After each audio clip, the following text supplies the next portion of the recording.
And now I'd like to invite Avi Dresner to the podium.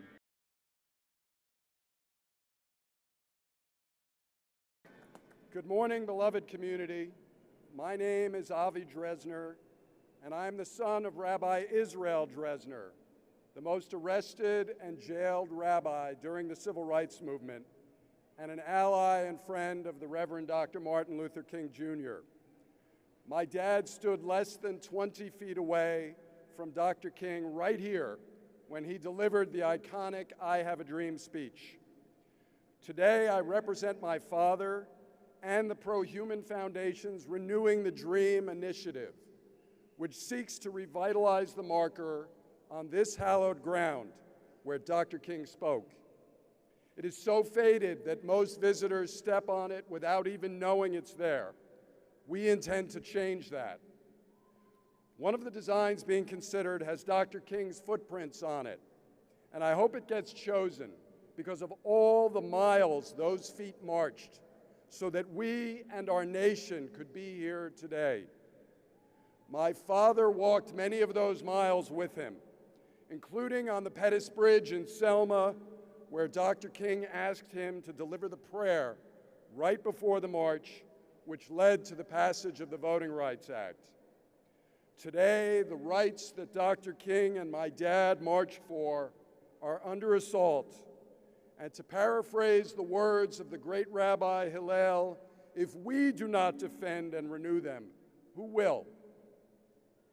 But renewing the dream is about more than restoring a marker.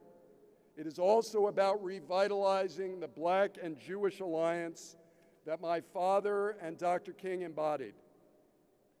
I was at a convening in Miami a few months ago that brought together 120 Black and Jewish leaders from all over the country with the purpose of revitalizing our alliance.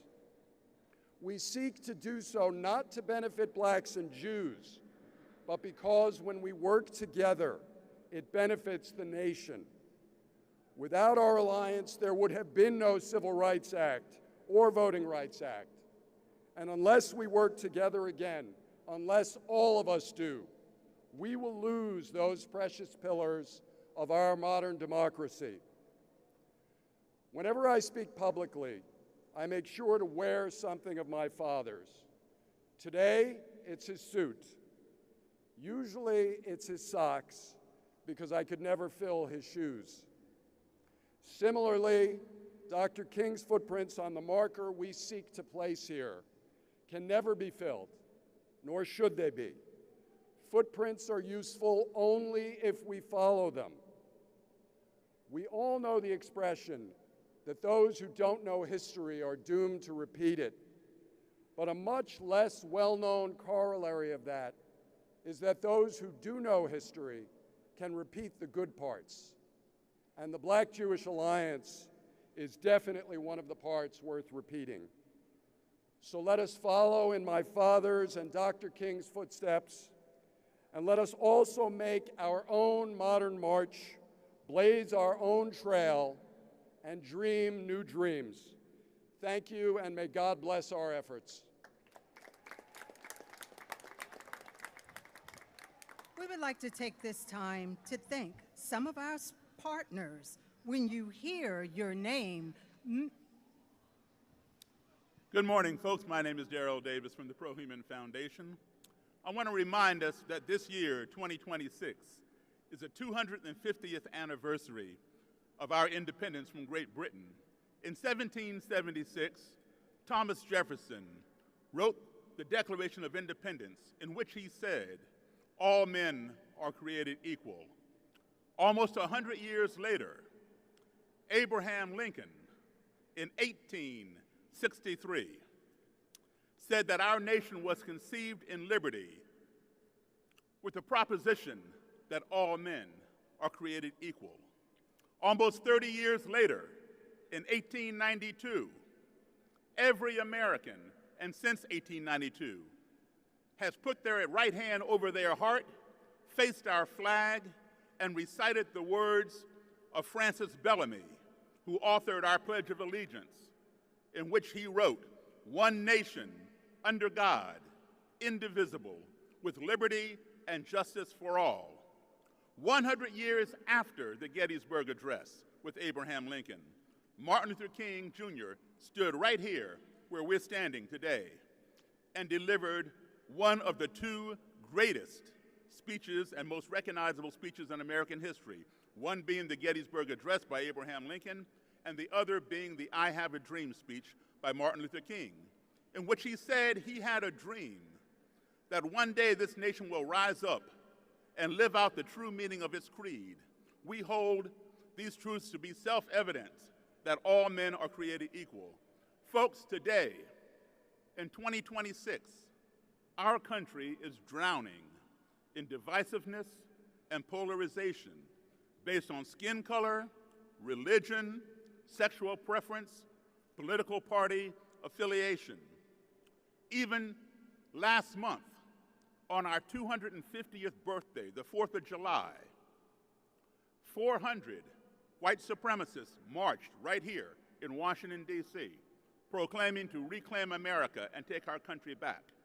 Are these really the gifts we want to give our beloved country on its 250th birthday? I should think not.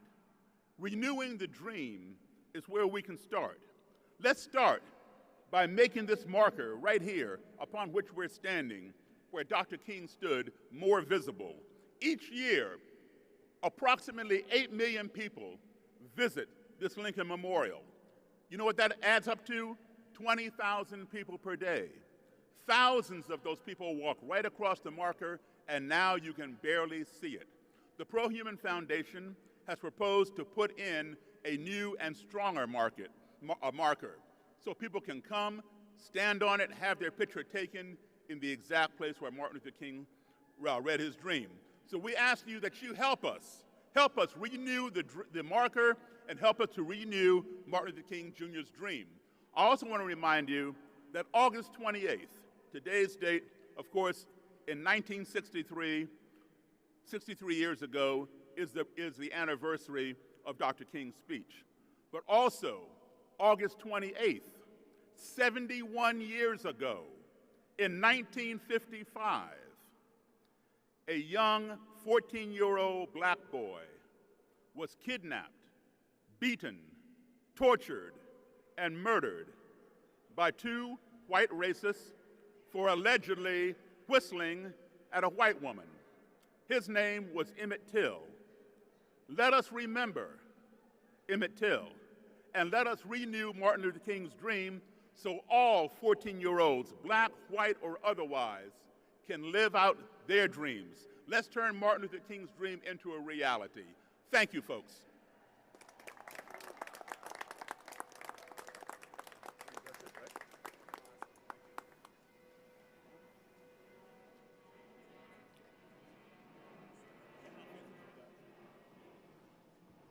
At this time, we would like to thank some of our partners. When you hear your name, make some noise. March on Washington 2026 proudly partners with these voting access and participation organizations. America Votes, Fair Fight Action, Fair Vote,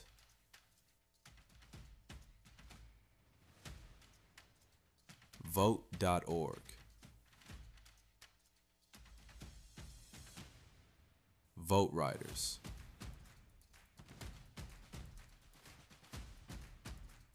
together, we stand committed to protecting access to the ballot, empowering every voter, and ensuring that every voice has the power to be heard. Defend the vote. Defend democracy. Defend our future. Let us now welcome Dr. Everett Kelly, of the National President for American Federation of Government Employees.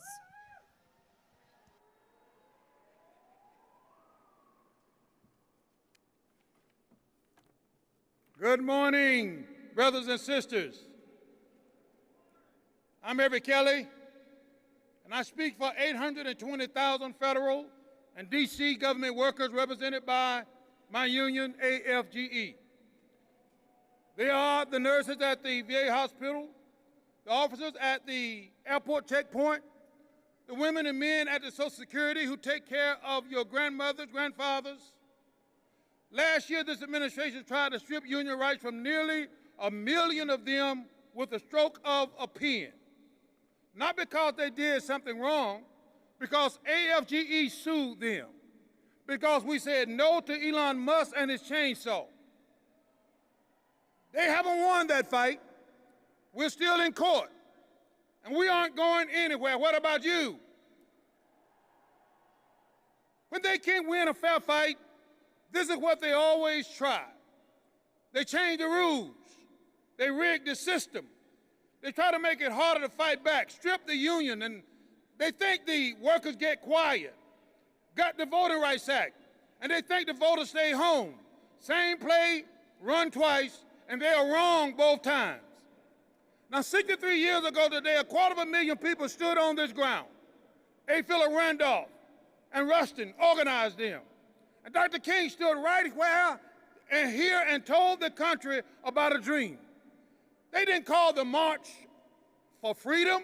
They didn't call it the March on Washington for jobs, but they said for jobs and freedom, both words. Same breath, same fight. 2 years later, this country passed the Voting Rights Act. People were beaten in Selma for that law. John Lewis had his skull cracked on a bridge in Alabama for that law. And this past April, the Supreme Court took it apart, 6-3. Now, it's not enough to show that a map shuts black voters out. Now you have to prove that they meant to do it. Now, you have to get inside their head. Brothers and sisters, I grew up in Alabama under the Jim Crow law. Nobody ever wrote down their intentions. They just decided that some folk would go through the front door and some people would have to go around back. Now, I spent my entire life walking through the front door. They told me back in Alabama wasn't for folk who looked like me. And I don't know about you, but I'm not going back. What about you? Now, our ancestors didn't pay that price for us to stand here quiet. 67 days from today, this country votes. And if your vote didn't matter, they wouldn't be working so hard to take it away from you. So this is what I say to you. Register everybody. Make a plan. And bring somebody with you. They underestimated us. They underestimated the power of we. Everybody over this audience today, let me hear you say we. There's power in we. And in 10 weeks, this election day will show them what a bad mistake that was. This is what I know. We may have been knocked down, but we have not been knocked out. This is what I know. Weeping may endure for a night, but joy comes in the morning. Are y'all with me? Guess what? November is coming. Joy is coming. Change is coming. Keep on praying. Keep on fighting. Keep on marching. Keep on voting. Let's get it done. Thank you, and I love you. Let us now welcome Patrick Moran, International President of American Federation of State, County, and Municipal Employees, AFL-CIO.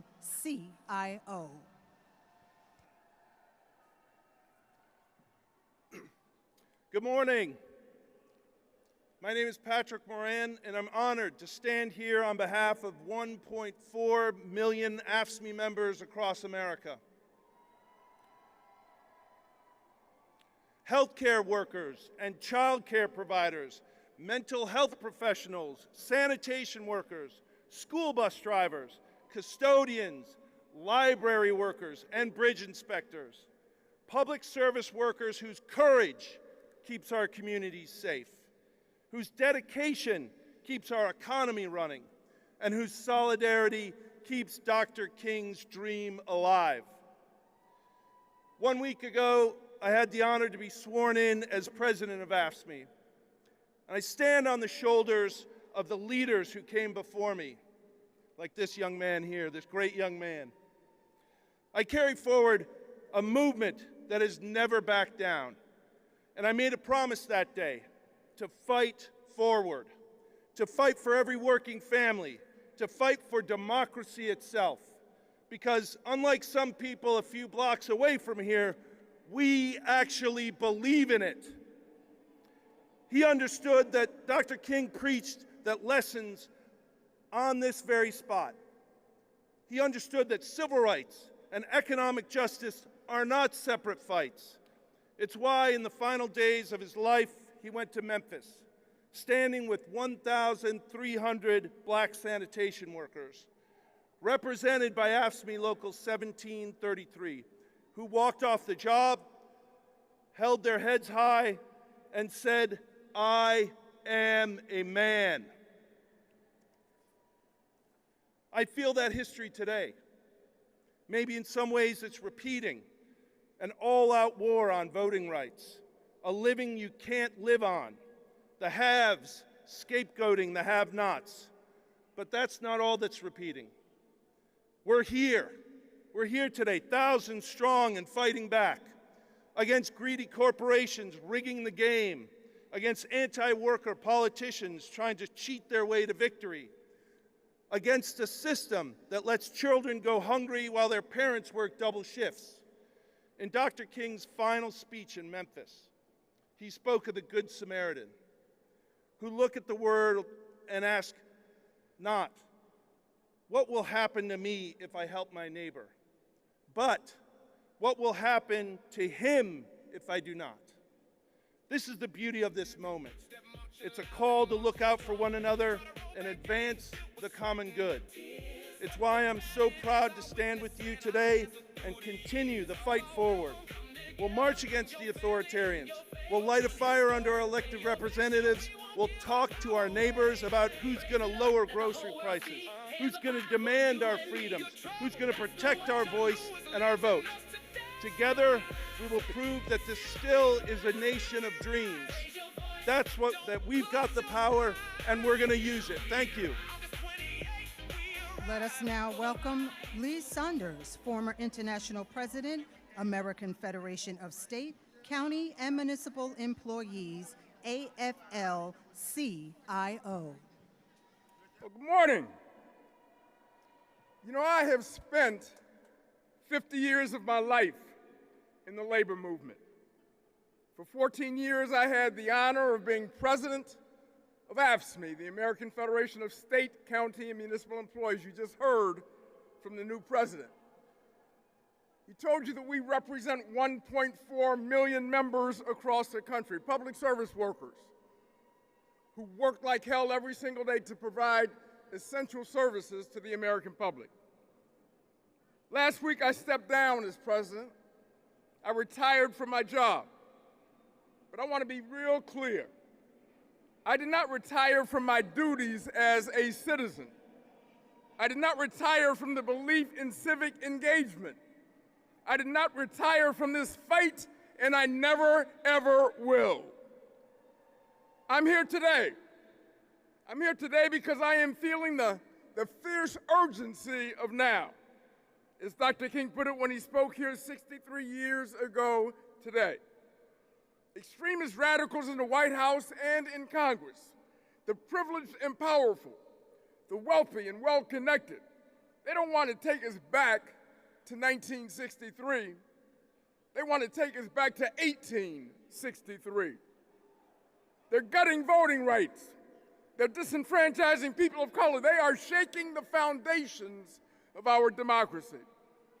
The President of the United States himself peddles insane conspiracy theories about election fraud every single day. Every issue we care about, every issue that we care about depends on this struggle. So if you care about expanding union rights and freedoms, this is your fight. If you care about affordable child care, health care, and housing, this is your fight. If you care about fixing wealth inequality, this is your fight. If you care about retirement security, this is your fight. If you care about racial equity, this is your fight. You know, the folks on the other side know that to pass their agenda, to keep shoveling more tax cuts to billionaires, they have to silence us. That's what they're trying to do. They know they can't win a fair fight. They know they can't rig the economy without rigging the political system. We aren't going to let them do that, are we? I didn't hear you. We aren't going to let them do that, are we? Hell no.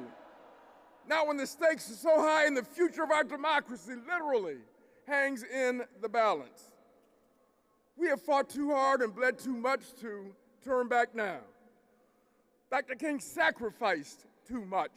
John Lewis sacrificed too much. A. Philip Randolph and Bayard Rustin sacrificed too much. Generations of fearless warriors for justice have sacrificed too much. So we've got to keep raising our voices, and we've got to keep raising hell. Keep educating, organizing, and mobilizing. Keep marching for racial justice, economic justice, and social justice. Keep marching for civil rights, labor rights, human rights, and voting rights. If we keep marching, we will win. Thank you very much. Let us now welcome Cleola Brown, President, A. Philip Randolph Institute.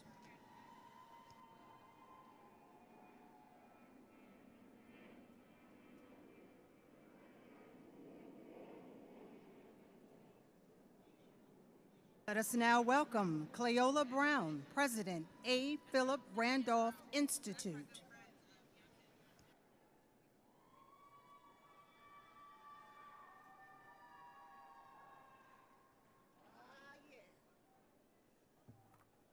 Okay. Hello out there. Hello, marching family. Come on, we need to hear you up here too. All right, bring it up, bring it up, bring it up. Let's first of all say thank you to Reverend Sharpton, and thank you to National Action Network, and thank you to every organizer that's standing out there on this day of urgency. You all look good, and when they start lying about the numbers, look at them and tell them you lie. Now, I'm honored to stand here today on the very ground where 63 years ago our forefathers and foremothers and sisters and brothers in the fight for civil rights and racial justice heard from Dr. King, Roy Wilkins, John Lewis, Walter Reuther, and so many amazing leaders. At the pen and strategizing that was done by Randolph and Rustin. We heard from A. Philip Randolph, who called our sisters and brothers gathered there the advance guard of a massive moral revolution for jobs and freedom. That's 63 years ago, and the message is still the same. You feel me? A revolution that demanded affordable housing, integrated education, and real voting rights. A revolution that demanded full employment for America's workers at a living wage, and the dignity, and an end to discrimination. At the end of the speaking program, these demands were recited, backed by Bayard Rustin, the chief architect of the march, and 250,000 of our brothers and sisters made personal commitments in the struggle for jobs and freedom, pledging to achieve social justice through economic justice and to not let up until the demands have been realized. Back then, I was 15 years old, and I sneaked down from Philadelphia, y'all, because I knew I couldn't get the permission to come. When I sneaked down and got down here, I didn't have no pass to get on the mall, but my mama taught me if you follow a greasy bag, you know you're gonna eat. The sister got chicken, and she probably got some cake in there, too. I walked with the people as if I had something, but I couldn't get in the platform. So those trees that are behind you, for those of you who are sitting and looking this way, the trees on the right became the perch for children who were teenagers like myself. We climbed up in the trees to look to this spot. When people say God is good, He is, and every day of my life I thank Him for it. Because right now, more than ever, we need to keep right on pushing, making sure that those demands that were relevant then, unfortunately, are relevant right now, but we don't give up, we don't give out, we don't even stop. We keep coming at it. Because what He has for us, no one will be able to take it from us. But they can take it if you give it to them. So all the people that are here, From APRI, I'm standing in your steps, not anything about me. For all of those who are good Panhellenic members, and I'm a little partial, mine is this one right here, okay? Just so we know. But for all of those things, walk together, children, and don't you get worried, because we are going to win this race. God bless you, and God bless Reverend Sharpton. Let us now welcome Lenore Thomas, President of Virginia 512 SEIU.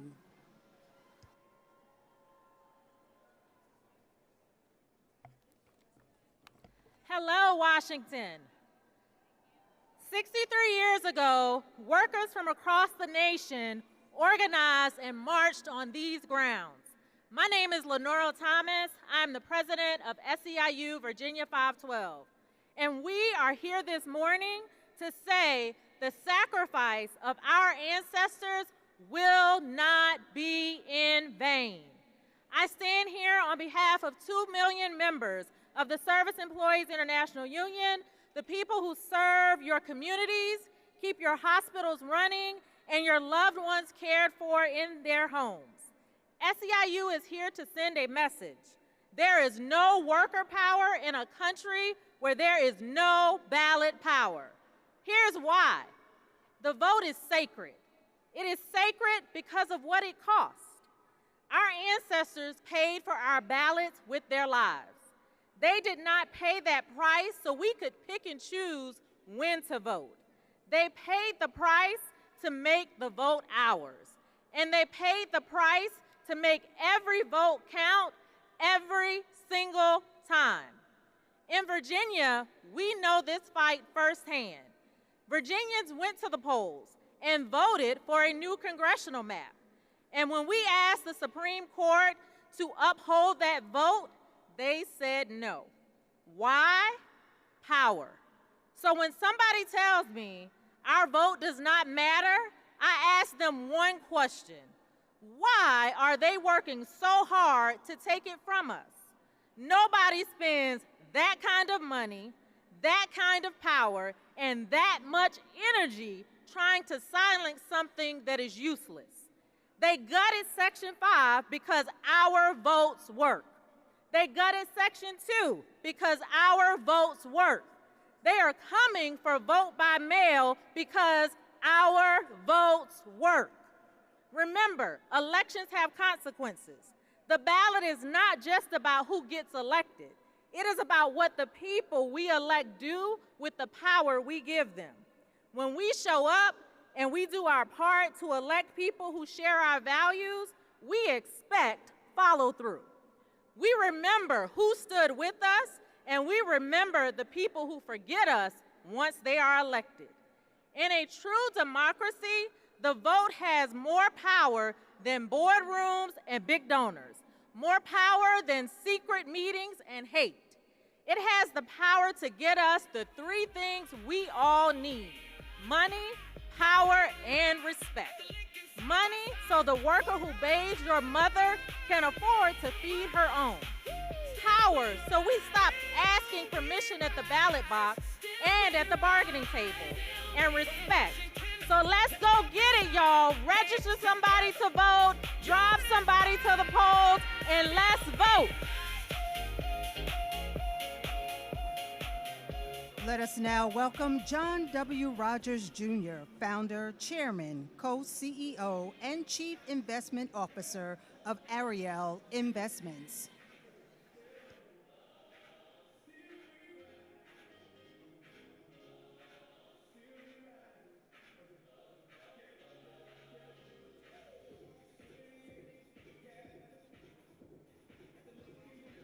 Let us now welcome John W. Rogers Jr., founder, chairman, co-CEO, and chief investment officer of Ariel Investments.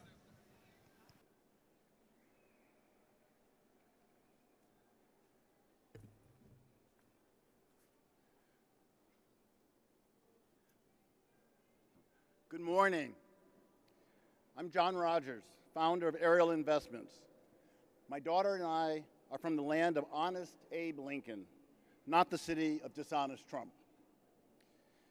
I've been inspired by a long line of people who risked their lives for liberation, who broke barriers in the name of justice.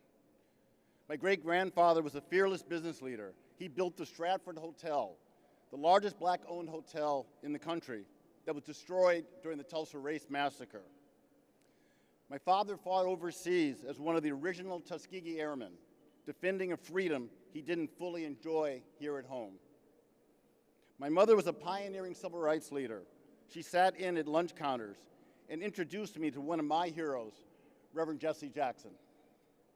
I was about 8 years old. He was holding court in our living room, and I was completely mesmerized. Today, as an entrepreneur, I carry with me the deep connection Reverend Jackson made between economic empowerment and the civil rights movement. He literally put a dollar sign in the Operation Push logo. Simply brilliant. As Dr. King once said, what good is it having the right to sit at the lunch counter if you can't afford to buy a hamburger? He knew that if we had equal economic opportunity, we could own our own homes, pass our wealth along to future generations, support our political and community leaders, and finally stake our claim in the American dream. As we all know, that claim has been hindered by racism for hundreds of years. Reverend often said, they don't think about us. They don't see us. Together today, we come together to be seen. Like the giants that came before us, we must be relentless. Every single one of you walked out of your door this morning knowing the very real risks, and you chose to be here anyway. In the spirit of John Lewis, you found a way to get in the way. You chose to make good trouble. That is the courage that carries this movement forward. Thank you.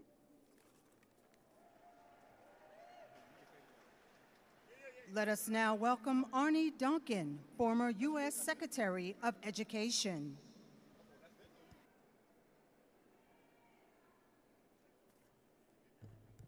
Hi, good morning. I'm Arnie Duncan. I'm so honored to be here with my family and my best friend and mentor since I was 10 years old, John Rogers. He's an extraordinary part of my life.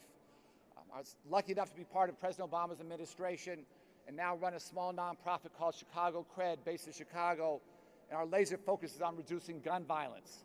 We work with young men most at risk of shooting and being shot. We've had historic reductions in violence. They're putting down the guns. It's the hardest work I've ever done.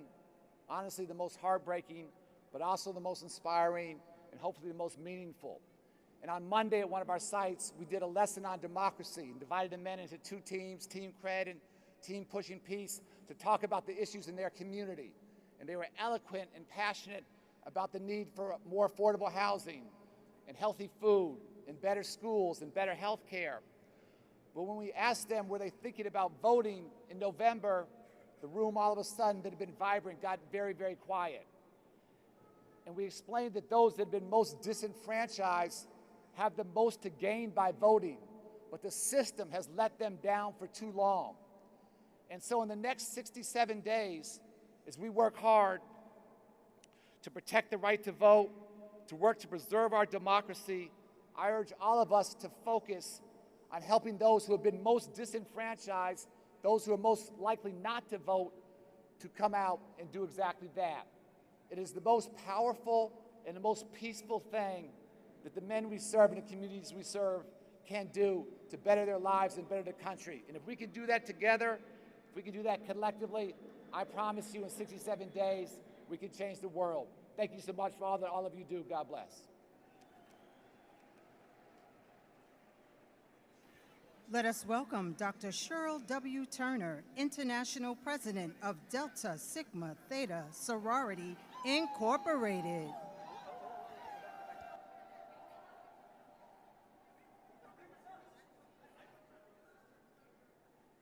Thank you. Good morning. I'm Cheryl Turner, International President of Delta Sigma Theta Sorority Incorporated. In 1913, Delta marched. In 1963, Delta marched. And in 2026, we are still marching because the work of democracy remains unfinished. For 250 years, America has wrestled with the distance between its promise and its practice. Who counts? Who's heard? Who gets a say? Who gets to claim the full promise of their inalienable rights?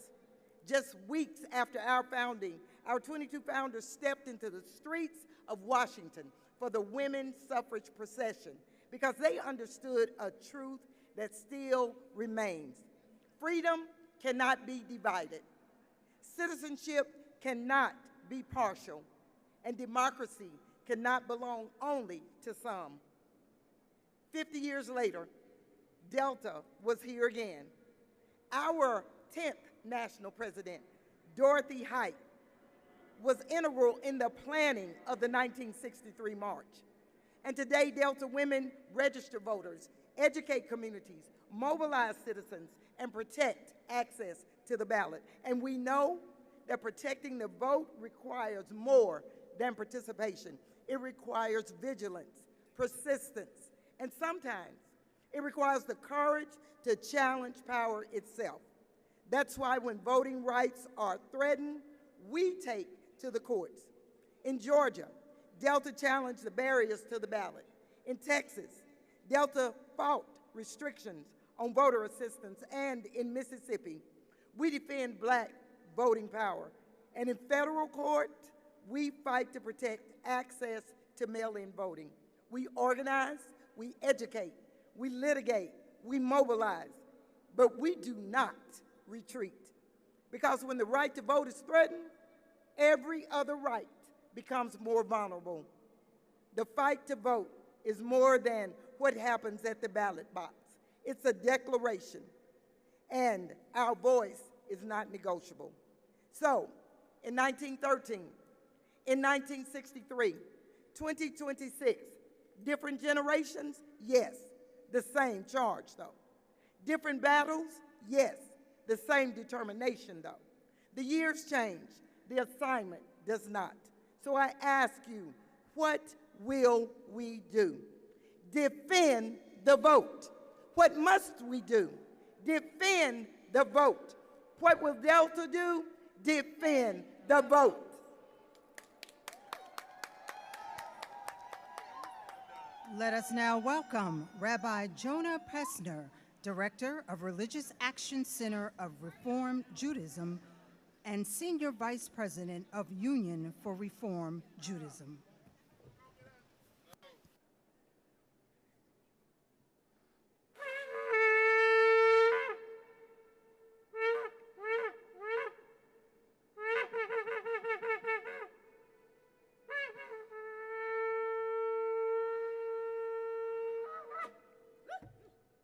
Good morning, civil rights family. Shalom. Shalom. Let me hear you. Shalom. I'm Rabbi Jonah Pesner. I lead the Religious Action Center of Reform Judaism, the largest and most diverse denomination in Jewish life, standing with Rabbi Kelly Whitehead, Heidi Siegel, and Josh Maxey, just 3 out of 2.1 million Reform Jews who marched together with you, gathering in the legacy of Dr. King and the rabbis and Jewish leaders who marched before us. We stand today in honor of Andrew Goodman, James Chaney, and Mickey Schwerner, 2 white Jews and a black Christian who were murdered by the Klan for what? Registering voters. So we march with you today in the footsteps of our Hebrew ancestors who rose up out of Egyptian slavery and journeyed to the Promised Land. 3,000 years ago, they heard God's call through this blast of the shofar. Rise up, march forth, and journey to Freedom Land. Wake up! Everybody say, wake up! Because our democracy is in danger. Our rights are being rolled back. Our voices are being silenced. Our votes are going uncounted. Our people are suffering with fear and hunger and despair. Our neighbors are hiding in their homes because they're afraid of agents of the state who are terrorizing our communities. And our children are experiencing hate at every turn when we are trying to build the beloved community. But we know what those who came before and marched before us know. Our safety is in our solidarity. Everybody say solidarity. and the redemption of this nation may yet come through democracy. Everybody say democracy. A robust, multiracial, inclusive democracy in which every voice is heard because every vote is counted. And you know what? We know some people want some people not to vote.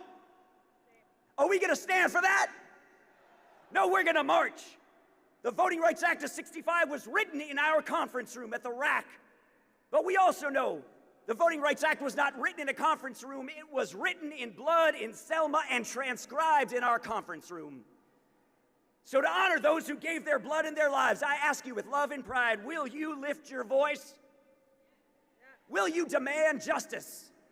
Will you march on and on and on until victory is won? We didn't start marching 63 years ago. We started marching 3,000 years ago when our people rose up out of Egypt, and we will march for another 3,000 years if that's what it takes until victory is won. Amen? Amen. Amen.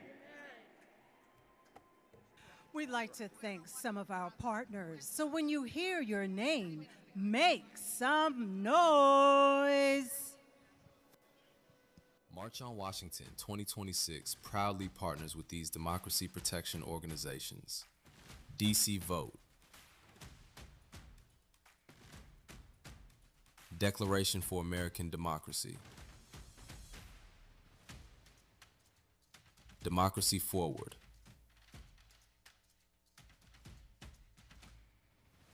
Stand Up America, United for Democracy. Together, we stand united to protect our democracy, defend the rights of every citizen, and preserve the power of the people. Defend the vote. Defend democracy. Defend our future. Let us now welcome Keturah Johnson, International Vice President of Association of Flight Attendants, CWA, AFL-CIO.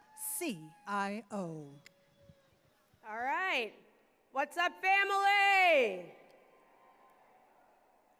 My name is Keturah Johnson, and I am a proud queer union veteran, and I am a flight attendant. And I have the responsibility and the incredible privilege of representing more than 55,000 incredibly diverse flight attendants as the International Vice President of the Association of Flight Attendants. And in case you didn't know, flight attendants save lives, and we are aviation's first responders. I am also proud to be a member of the PFLAG National Board of Directors. PFLAG moms and families, where you at? Yes. And in case you didn't know, PFLAG is where LGBTQ+ people, parents and families, and allies unite to turn pride into power.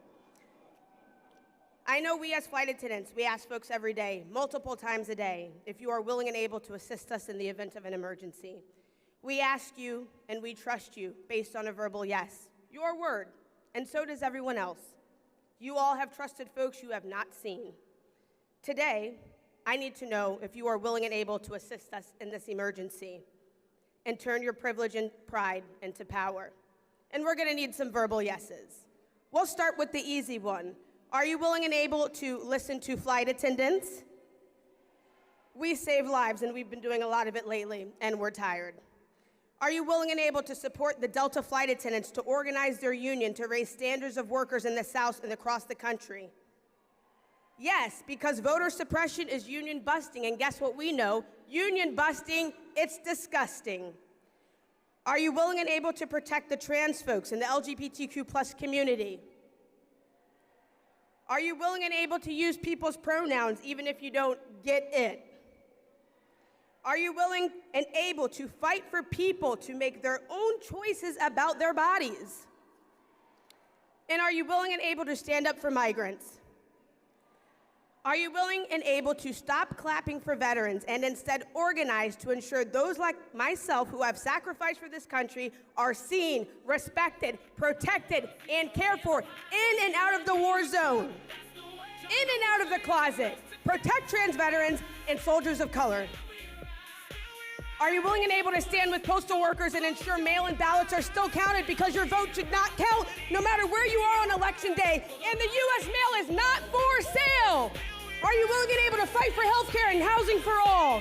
And are you willing and able to have the promise and power to never forget September 11th?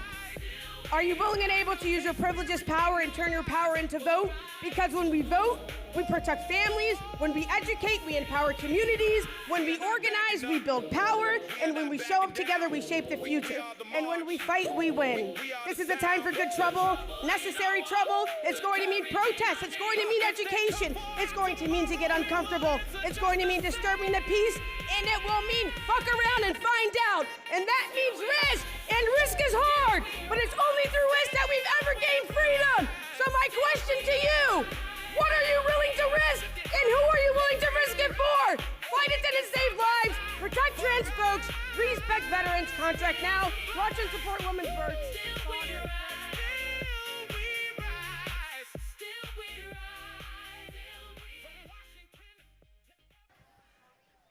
Let us now welcome Hector E. Sanchez Barba, President and CEO of Mi Familia Vota.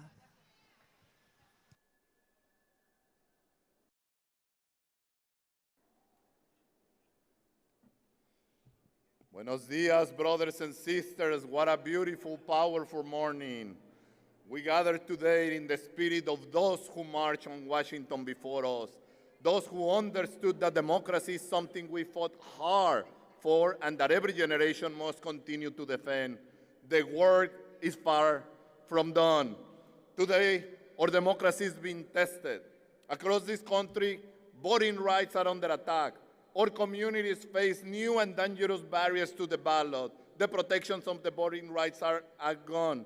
And this administration openly threatens to bring immigration enforcement into our elections. This administration is using DHS and ICE to block and intimidate voters ahead of the midterms. This is not the system we fought for.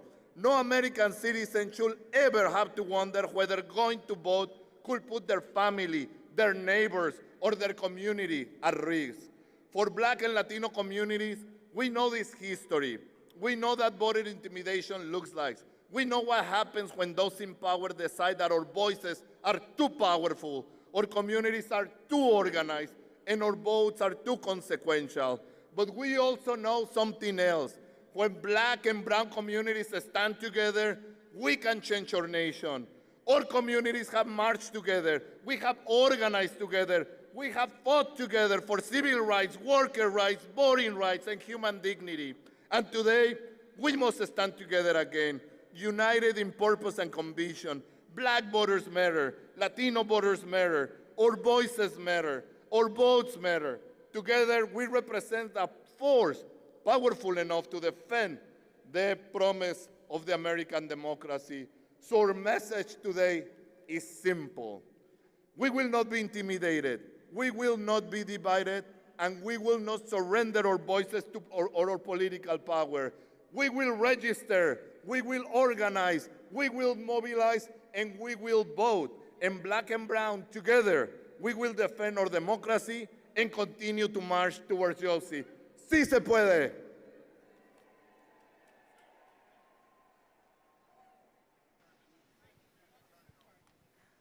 Let us now welcome John C. Yang, President and Executive Director of Asian Americans Advancing Justice.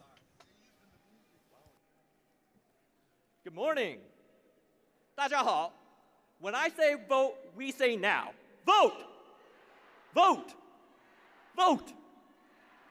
This election is going to be so important, and we know that there are going to be new barriers that are put before us, whether they're barriers based on proof of citizenship, whether they're barriers based on mail-in balloting, or whether there are barriers based on sheer voter intimidation suppression. We know we will need to fight. And that is why I am proud that our organization, along with so many of our organizations here, are fighting in the courts. Just yesterday, we secured yet another victory against this administration, against their attempt to restrict mail-in balloting. We will continue to fight all of this. As an Asian American, I know what exclusion feels like. We know that people oftentimes look at us as foreigners. This administration questions whether we should be citizens even if we were born in this country. Our loyalties are questioned even when we serve this country. That is why we know we need to come together with our brothers and sisters, the Black community, the Latino community, the immigrant community, the indigenous community. All of our communities have been so long been excluded from our society. Whether we come here as immigrants, whether we come here as descendants of slaves who fought for their freedoms, whether we are here and have traced their heritage to this native land, we are in it together to ensure that our democracy serves us and not the politicians. When every vote gets counted and every vote is cast, we will be able to elect a government that actually serves us and serves our power together. So, when I say democracy, say vote. Democracy. Democracy. Democracy. Thank you very much. Let us now welcome Leah Greenberg and Ezra Levine, co-founders and co-executive directors of Indivisible.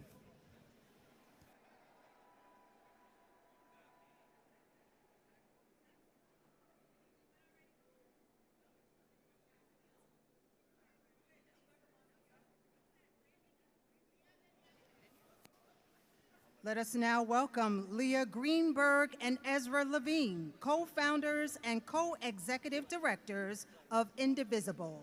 Hey y'all, I'm Ezra. And I'm Leah. And we are the co-founders of Indivisible. We're here on behalf of 2,500 local Indivisible groups from Texas to California to Maryland to Virginia, from the Deep South to the Northeast to the Northwest. We are organizing with you in the 250th anniversary of the founding of our country, not the founding of our democracy.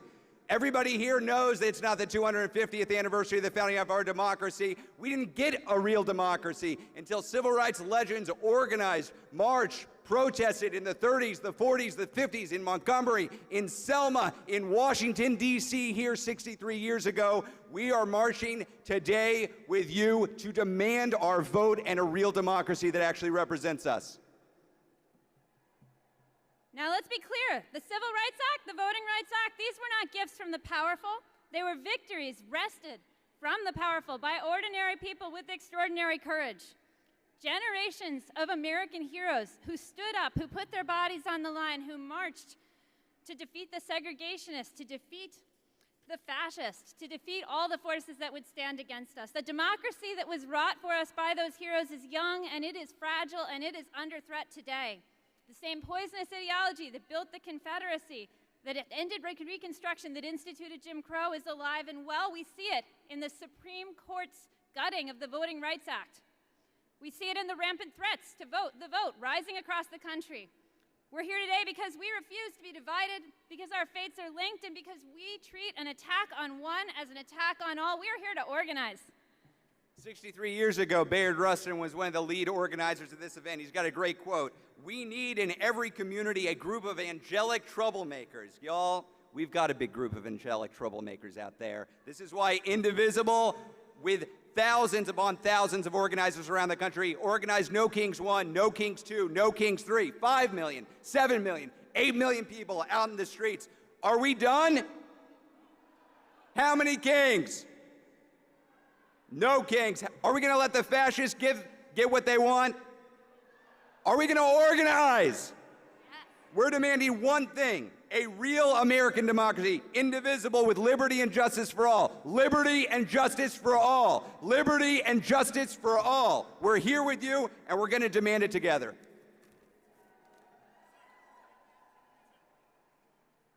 Let us now welcome Maurice Mitchell, National Director of Working Families Party.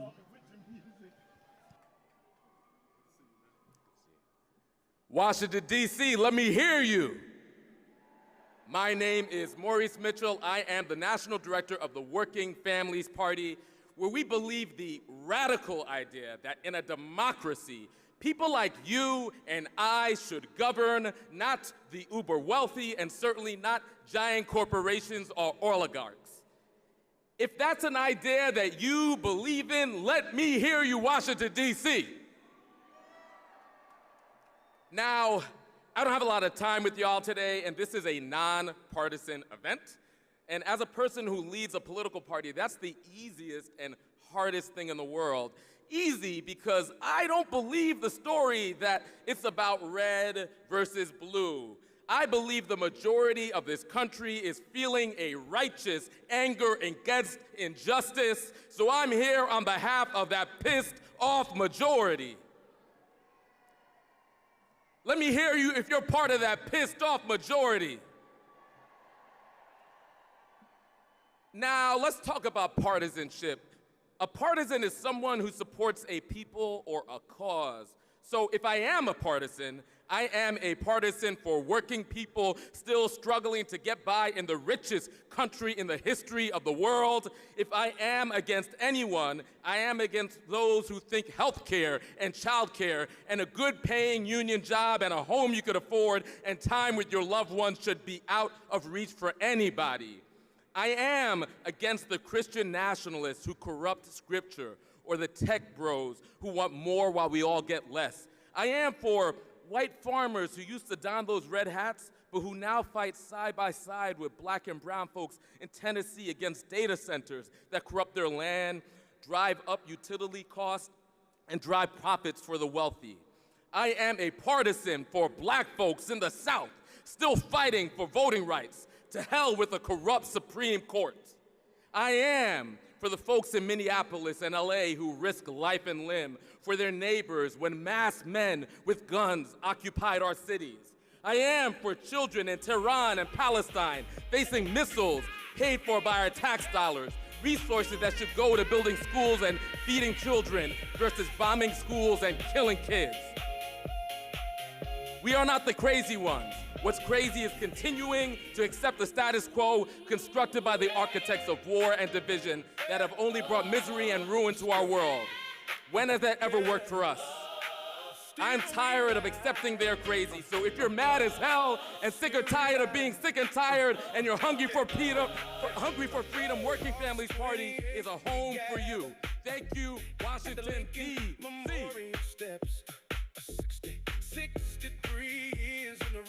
Let us now welcome Patrice Lawrence, Executive Director of Undo Block Network, UBN. Greetings, family. I said greetings, family. All right, I figure we need a little music break, so we're gonna sing a song in the words of my fellow countryman, Bob Marley. Get up, stand up for your rights. Get up, stand up, don't forget the fight. I am here to declare that immigration is a black issue. We have the power to build the future as it should be, not just the future that they have given us. Black immigrants are Black America. We are family, we are community, and we are here. And what does freedom look like? Freedom to walk our streets without harassment. Freedom to drive without fear. Freedom to cross cities, states, borders, and see the people we love and know we can come home. Freedom to keep our families together and not in detention centers. Freedom to be at home. I want that freedom for all of us. Black immigrants, immigrants, all of us. The freedom to work, worship, organize, vote, dream, and thrive. Because freedom should never depend on the color of our skin, or where we were born, or the passport we carry, or the legacy of this country, the papers in our pockets. Our freedom belongs to all of us, and with freedom comes possibility. So family, when I ask, what do we deserve? I need you to say freedom. What do we deserve? What do we deserve? That's right, and we will march for it, organize for it, and stand up for it always. We deserve freedom. I'm Patrice with our DocuBlack Network. Thank you for joining me here today. Let us now welcome Derek Johnson, President and CEO of the NAACP.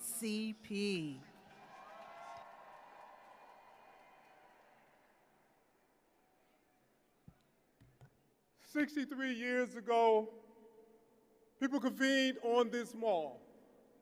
They were fighting for jobs, justice, and dignity. We stand here 63 years later with over 300,000 black women who have lost their jobs. We stand here 63 years later with a Supreme Court that lacked the ability to see justice. We stand here 63 years later with people who live in the White House and in Congress that would have us think that it was illegal to be black. But we stand here today recognizing, as many of those who came 63 years later, that the march is only the gathering point for the work, and that we must leave here not celebrating this moment, but leave here energized and inspired to turn out the vote in November. We recognize that when we vote, we win. We recognize that the black vote is the moral compass of this nation. We recognize that there are those who would try to divide us by putting labels on us, but if we stay focused on our mission based in our history, looking at the future, we will win. In this moment, the rallying cry must be, when we vote, we win. Because at the end of the day, the currency in this democracy is our vote. And we cannot get distracted by this concept that black men are doing this and black women are doing this, because we should never fall into the trap of a us versus us paradigm. It must always be a us for us reality as we fight for it, because when we vote, we win. So as we stand here today in this heat, let's say this together. When we vote, we win. When we vote, we win. When we vote, we win. Peace and power. Let us now welcome Virginia K. Solomon, President and CEO of Common Cause.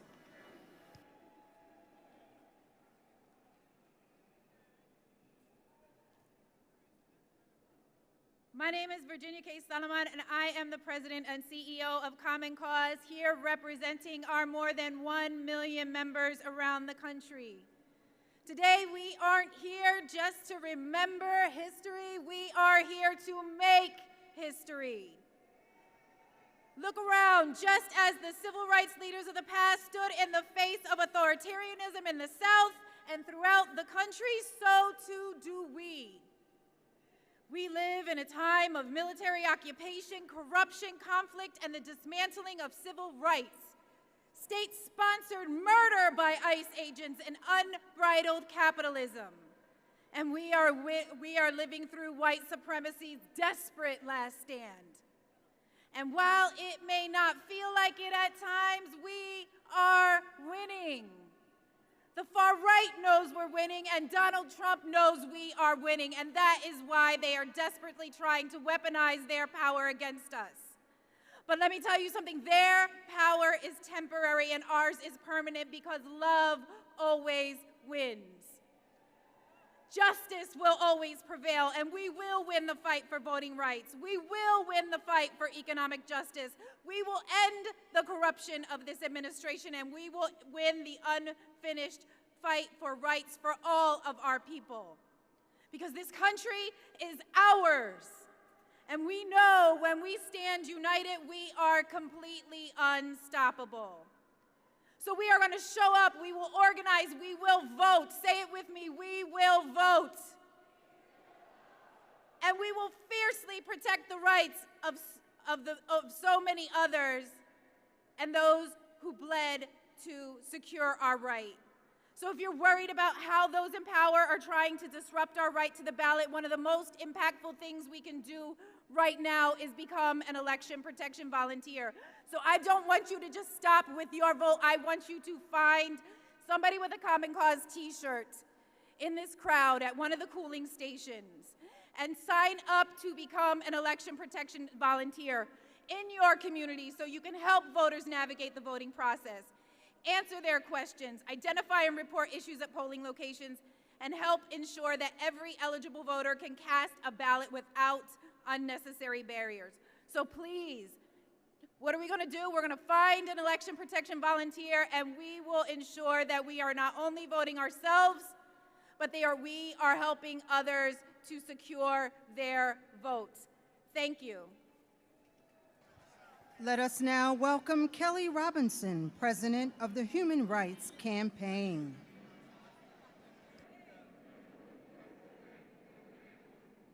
Hello, my name is Kelly Robinson, and I'm proud to serve as President of the Human Rights Campaign.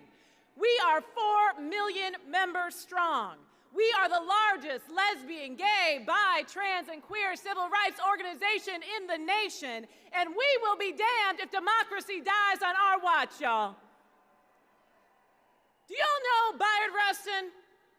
In 1963, Bayard Rustin was the lead organizer for the March on Washington. He was black, he was gay, and he organized this in 8 weeks.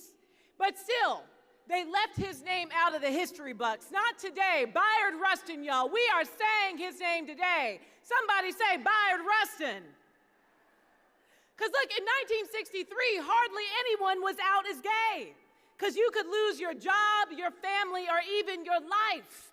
And yet, we would not be here today without black LGBTQ+ people. There would be no March on Washington without Bayard Rustin. There'd be no Stonewall without Marsha P. Johnson. There would be no Victory and Brown v. Board of Education without Pauli Murray, and there wouldn't be a Beyonce, y'all, without Uncle Johnny. So I am here to say with my whole chest, this is our country. We are here, we have always been here, and we are not going anywhere. LGBTQ+ people are 10% of voters. 74 million voters are allied with our communities. When we show up, we win. When we vote, we win. The fight for voting rights and the fight for LGBTQ+ equality are the same fight. So we got to be clear. While we have some rights we have gained today, if we don't keep showing up, we're not going to have them tomorrow. This is more than a march. This is a movement to save our democracy, because my people, LGBTQ+ people, deserve to feel just as safe surrounded by the American flag as we do when we are surrounded by pride flags. Because our dreams are still worth fighting for, because our country is still worth fighting for. So I came here to remind somebody that the power of the people is always greater than the people that are in power. And when we vote, we win. When we show up, we win. We got 67 days to do this, y'all. 67 days to vote, to knock doors, to talk to our neighbors, and to take back our democracy. Are we ready to do that? Are we ready to do that? Then let's get to work, y'all, and let's get free.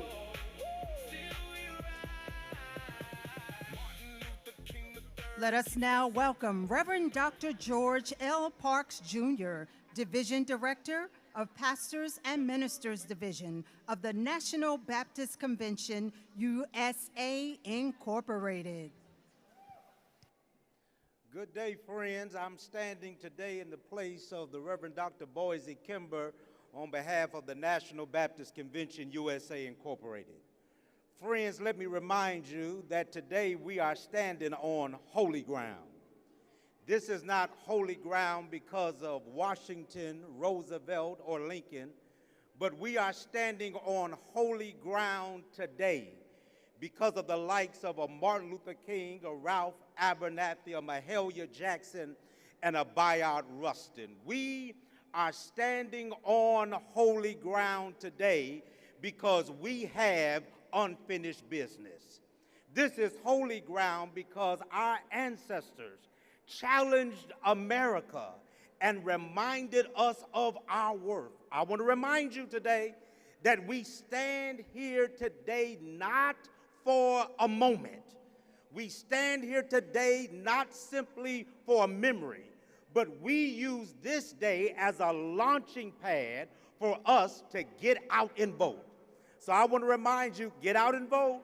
Call your friends, call your family, tap your concentric circles, because holy ground is not a sitting place, but it is a launching place. So when we leave here today, we pick up the phone. When we leave here today, we volunteer for voter rallies. When we leave here today, we know that this is holy ground so we can help somebody else. Have a great day.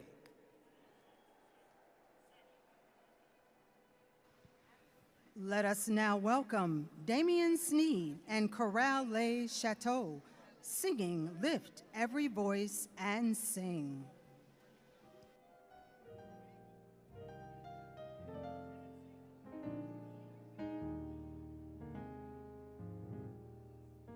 Lift every voice and sing till earth and heaven ring, ring with the harmonies of liberty. Let our rejoicing rise high as the lifting skies. Let it resound loud as the rolling sea.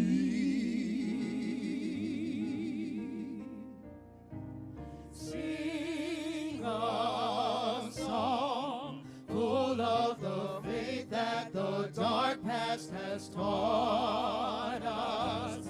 Sing a song full of the hope that the present has brought us. They sing the rising sun of a new day begun. Let us march on till victory is won.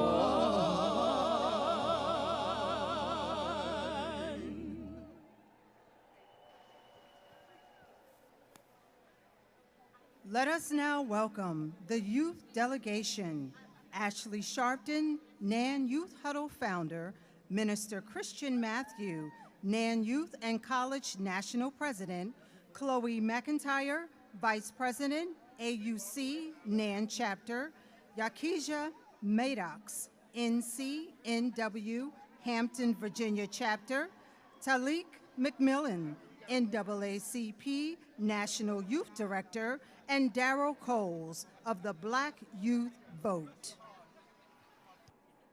When they say get back, we say fight back. Get back. Fight back. Get back. Fight back. When they say get back, we say fight back. Get back. Fight back. Get back. Fight back. My name is Ashley Sharpton. I'm the National Youth and College Director of the National Action Network and co-lead of the March on Washington 2026 Youth and College Coalition. 63 years later, we stand on the historic ground, not just to remember the dream, but to finish the assignment. They say young people are not engaged. Well, look around. Young people and students from all across this nation answered the call and organized to be here today. Clap yourselves up, young people. We understand what is at stake because this is our future. Esther in the Bible was told, who knows whether you have come to the kingdom for such a time as this? Well, this is our time.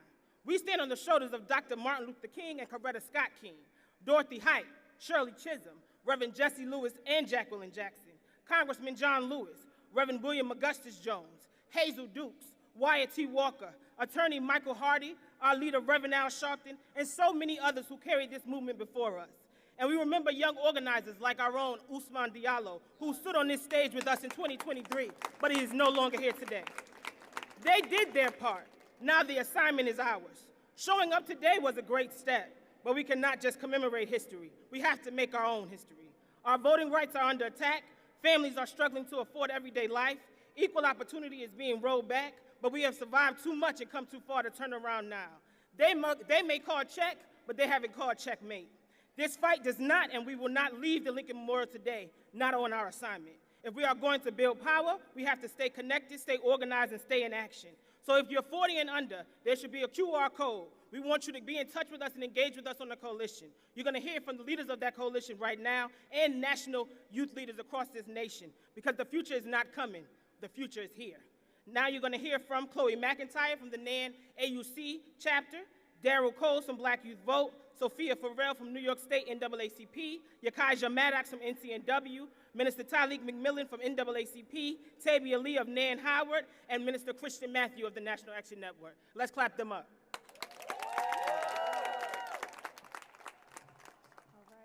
Good morning, family. I say good morning, family. My name is What's your name? Chloe Irene McIntyre, a senior psychology major, management and organization minor, attending the #1 HBCU in the nation, Spelman College. Now you may wonder why I introduce myself with such power and conviction.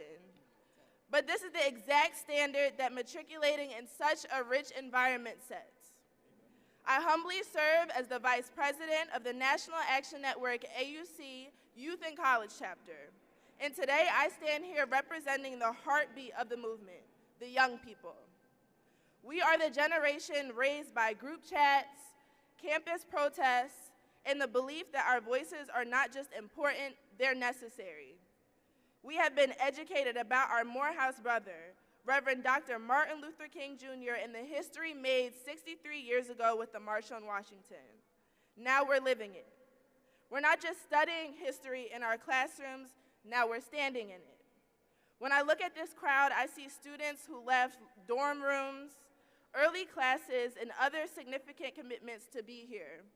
I see young leaders who understand that advocacy isn't just an extracurricular, it's a full responsibility. And I see a future that refuses to wait its turn. As youth, we bring something special to this movement: creativity, courage, and a little bit of that unique flavor you can only find in a historically Black institution. We know how to organize, mobilize, and make change go viral. We know how to turn a moment into momentum, and we know that justice isn't a trend, it's a lifelong commitment.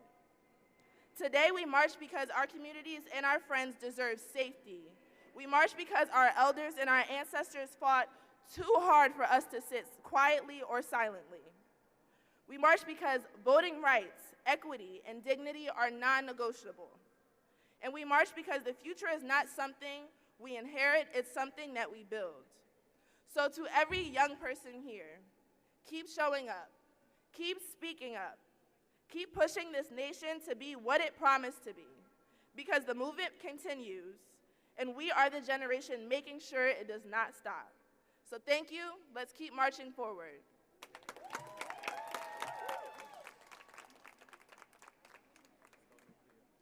Good morning, everyone. Standing here today, I am reminded that history simply does not live in the textbooks, but history lives in the streets that we stand on, and the people who refuse to be silent, and especially in the young people that stand here before us today, changing the world. And that is why I am here today. I am here as a young person, as a student, and as an organizer. When we look back at the March on Washington, we remember the thousands of people who gathered, convened, and made what we have now possible. They marched for jobs, freedom, and equality. But we also have to remember something very important.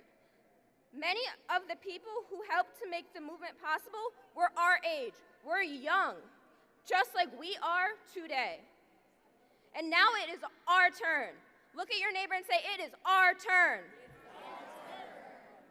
Our generation is demanding an education that does not leave students drowning in debt, demanding that we have families where we can afford to live with our families, we can afford to live on our own when we graduate and have a life of equality, economic opportunity, and a government where our voices are heard. Because our voice does matter. Our voice and our organizing does matter, and our presence matters. When we stand as young people, we organize, we register to vote, we show up, and we stand together, which shows power. So do not leave this march simply inspired, but leave this march organized. Figure out what you're going to do next and make it happen. Do not let anyone tell you that you are too young to lead, that you are not the person to do it. You can make the difference, and I'm here to tell you that. We are here, we are organized, we are informed, we are ready, and we are not going anywhere. This generation before us marched so that we have the opportunities that they were denied, and now we do the same for our next generation. It is our turn to march so that the generation after us inherits a country that is more equal and more free. So let's hear it for us, let's hear it for them, and let's remember the past.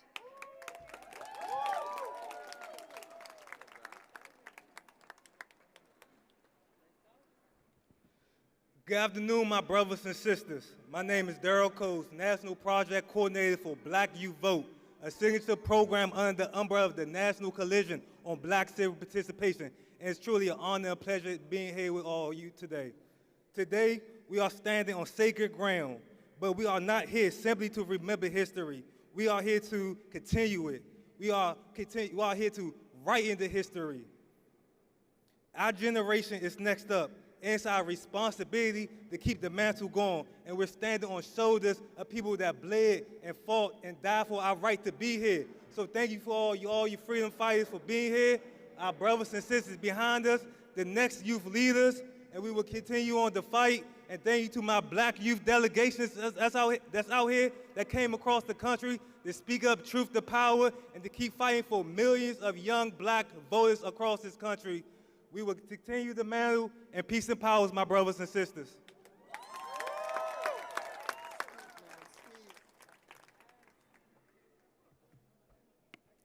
Good evening.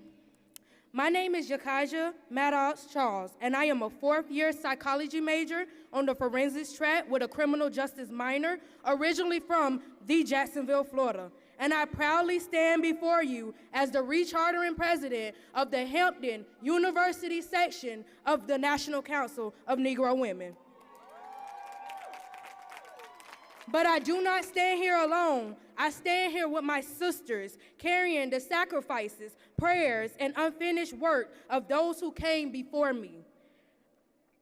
My connection to this movement is deeply personal because I stand here in honor of my grandmother's legacy. My grandmother was one of Dr. Mary McLeod Bethune's best friends and was invited to attend a Daytona Educational and Industrial Training School for Negro girls.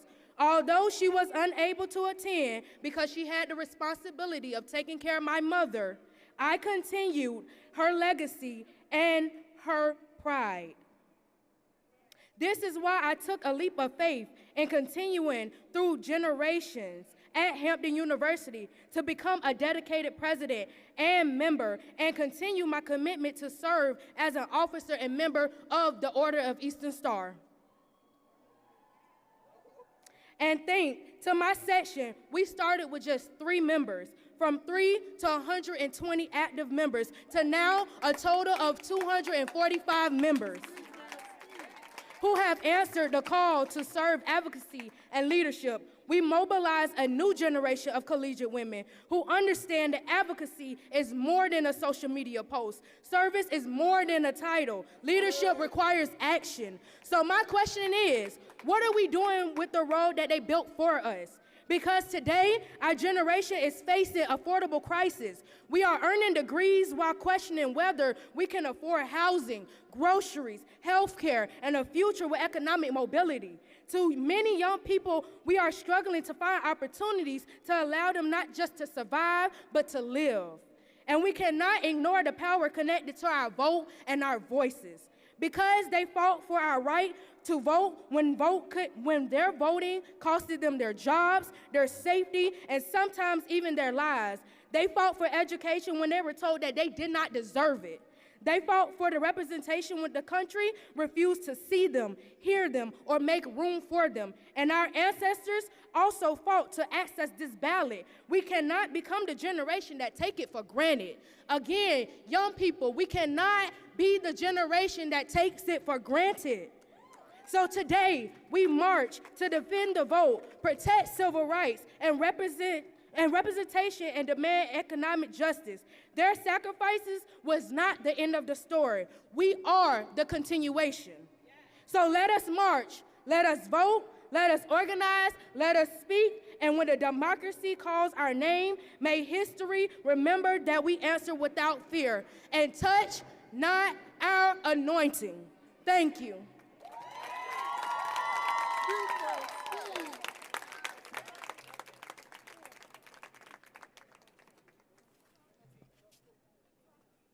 Good morning, Washington, D.C. My name is Tabia Lee, founder and president emerita of the National Action Network, Howard University chapter. And I stand before you representing the power and promise of the Youth and College Division. We are here because democracy does not defend itself. People defined it. Generations before us marched, organized, sacrificed, and fought so we could have a voice in this country. And now that responsibility belongs to us. The vote is more than a ballot. The vote is more than voice. Let me restart, sorry.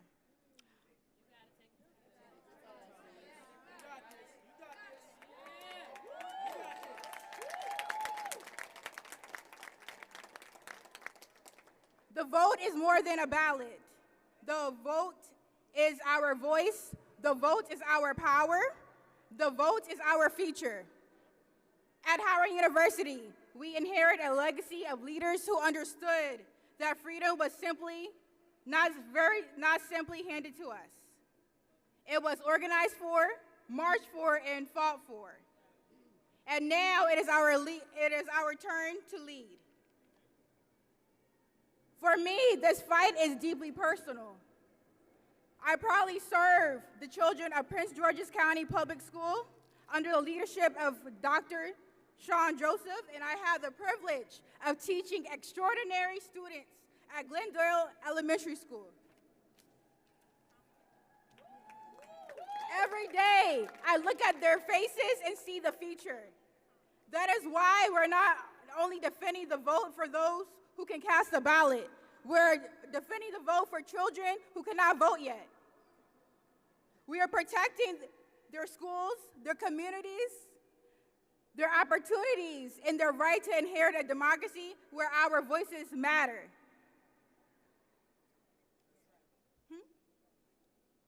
To every young person listening, do not wait for permission to lead. Register, organize, mobilize, speak up, show out, and vote. When the young people move, movements grow. When young people organize, power shifts. And when young people vote, we change the future. From Howard University to Prince George's County, and from our classrooms to campuses across the nation, we will continue fighting for every voice, every community, and every child coming behind us. We will defend the vote, and we will defend the future. Thank you.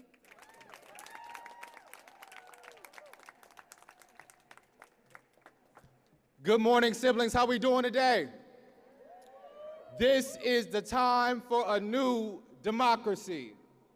This is the time for a new democracy. Family, August the 28th is not just a date on the calendar.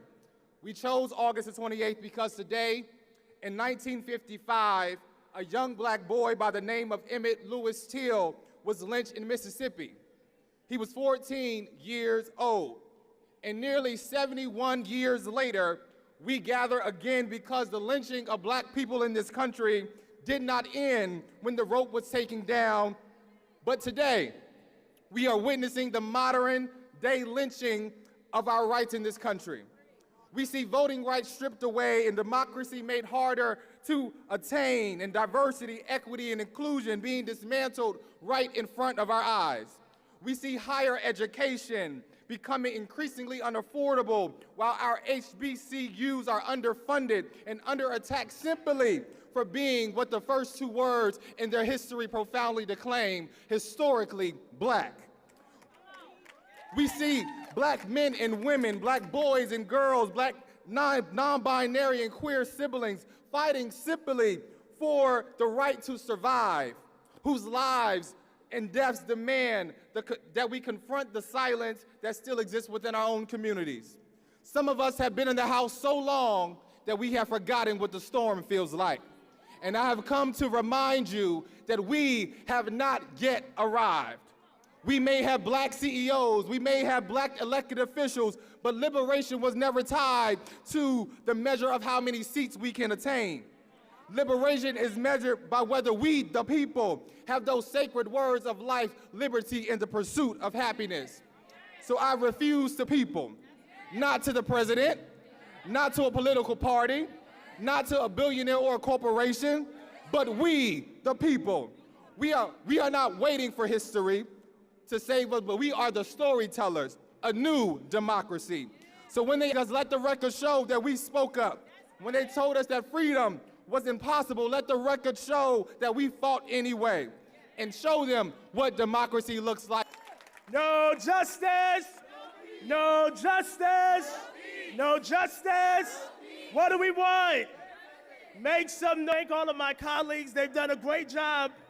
I serve as the National Youth and College President for the National Action Network, and I want to say this.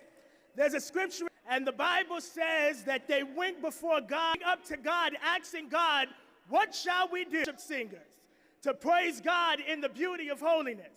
And in the midst of that, the Bible says that God sent ambushment against their enemies. And so my pastor is here today, and she preached a message 2 Sundays ago that said God is going to help us win. And so I want to surrender to you today that God is going to help us win. And that even though it looks like we are going through hell, even though it looks like there were so many trials and challenges and tribulation, that God is going to set up ambushment against the enemy. Want to do, but it's going to come your day where your own people are going to turn on themselves. It's going to come a day where all your cabinet members are going to wake up one day and have an epiphany. It's going to come a day where your own people are going to turn on you. And so as we are standing here, I want you to remember that we are seeking God, that we are asking God for his direction, and that at the end of the day, that God is going to help us get through this. God bless you all. CEO of Rainbow Push Coalition.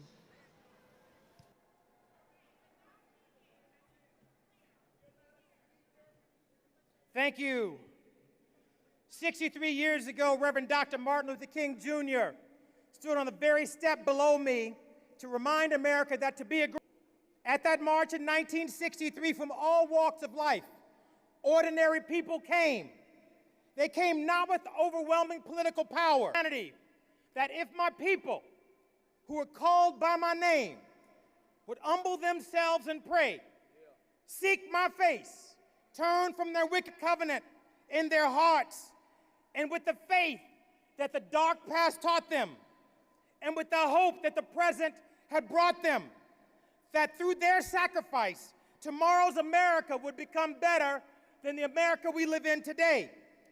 My father, the Reverend Jesse, he said a great society is measured by how we treat our children in the dawn of life, our elderly in the sunset of life, our sick, poor, and your hurts, no matter your race, that every by fear, when we reach boldly for coalition based on common ground, when the playing field is even and the rules are very clear,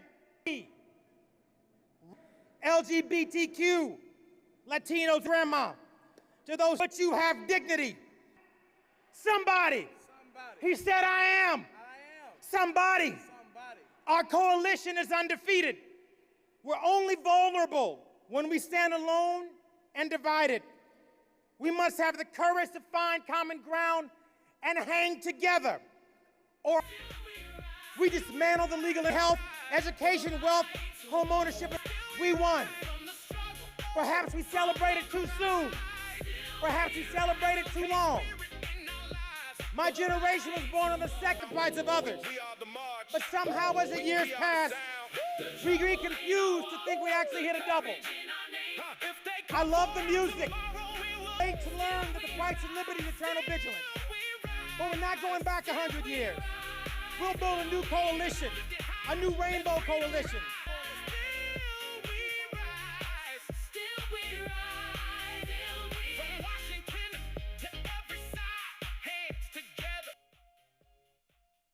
League. Urban League. I'm proud to be anniversary, the 50th and the 60th, and now here 63 years after that historic day.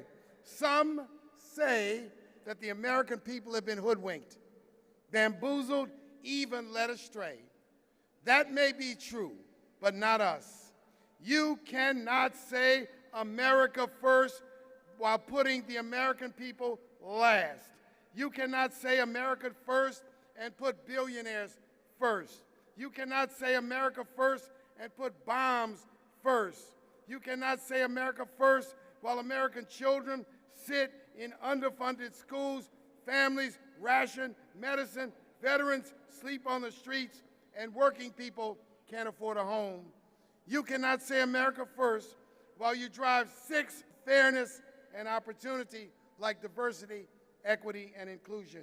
You cannot say America first while you suppress the vote and make it hard to share what that means. When we put people first, we put our children first. Every child given a chance to rise. When we put people first, it means our health care is first. Nobody going bankrupt because they got sick. When we put people first, it means put our homes first. Because in the richest nation on the earth, working people should be able to afford safe and affordable food, clean water, neighborhoods that aren't forgotten, the people, not the billionaires. How do we make them put us first? We must put us first.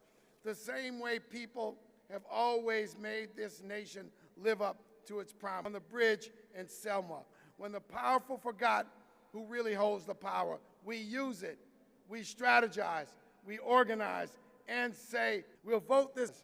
And when we ask what got them, the people did. Ballot is our path to make America great. It's ever been. We must affirm today that we will never go back. It's time for a living wage bill. It's time for an affordable housing strategy. It's time to repeal and replace the big ugly bill. It's time to send the SAVE Act to the graveyard. It's time for us to stand up for a vote. We are here to defend the vote, and let us affirm that we will fight, and we will fight. Now welcome Melanie L. Campbell, President and CEO of the National Coalition on Black Civic Participation. Today, we gather to celebrate the 63rd anniversary of the March on Washington, calling for jobs and freedom. Today, we are here to defend the vote. So what does defend the vote mean? Defending the vote means voting rights for all. Repeat after me, voting rights for all. Means liberation. Say liberation. Defending the vote means public education for all. Defending the vote and inclusion for all. And lastly, I just stopped by to tell the racist white nationalists, we built this country. We will not be erased. We ain't going nowhere. God is on our side. Power of the ballot. Say it with me. Power of the ballot. Say it with the ballot. Power of the ballot. Power of the ballot. We will remember in November who was with us and who was against us. Power to the people. Now welcome the United States Representative of the New York 9th Congressional District.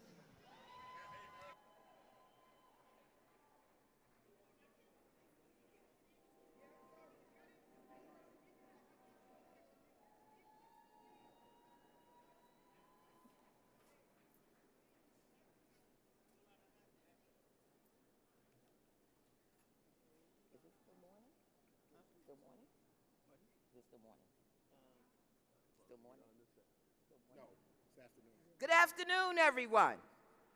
I am Representative Yvette D. Clarke, Chair of the Congressional Black Caucus, proudly representing New York's 9th Congression with you all today at the Lincoln Memorial as we honor the 63rd anniversary of the March on Washington. I am joined by the august body of Sharpton and the National Action Network, as well as Martin Luther King III, Arndrea Waters King, and the Drum Major Institute for carrying is a call to action. Action. It has been 4 months since the Supreme Court gutted the Voting Rights Act of 1965, opening the door to a coordinated attack on the black political power and fair representation across the South. Since the Calais decision came down, Republicans across the country have wasted national maps in their mid-decade redistricting scheme to seize our power. As we speak, extremist MAGA Republicans at the local of their right reduced in states around the country with the aim of closing polling locations and imposing stricter voter ID requirements. Right now, Republicans in Congress are fighting to jam through voter suppression legislation like the so-called Save America Act and the Voter ID Act. But we won't let them do that, will we? We won't let them do that, will we? And just in the past few days, the Supreme Court dealt us another blow, clearing the pathway for Donald Trump to reach an outright power grab. It is about silencing black voices, dismantling majority black districts, and rigging the map in the alarm as the Voting Rights Act was chipped away, not since Jim Crow. And we are not back, and every progress in this nation tried to leave behind. And ultimately won through the blood, and we are being to our colleagues in jail cells so that us is not of the future of American democracy. We have time and of the future of American democracy. We have time and to anyone who believes that we will, they are mistaken. To anyone who believes that we will, they are mistaken. A setback is just an opportunity for a comeback. And we have no intention of allowing, it is already beginning. Ballots are coming in the mail. No intention of allowing, it is already beginning. Ballots are coming in the mail to suppress.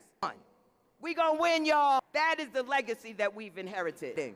And together, we will win. Let us get ourselves. Democratic Leader, United States Representative. Good afternoon, Reverend Sharpton. As we commemorate, good afternoon, Reverend Sharpton. As we commemorate ahead, we certainly have come along times in this country right now. Reckless and costly war of choice raging in the Middle East, a Supreme Court that's out of control. Black unemployment is up, black homeowners all throughout the South. Challenging time. Rest. Right now, here in the United States of America, the question is which direction now?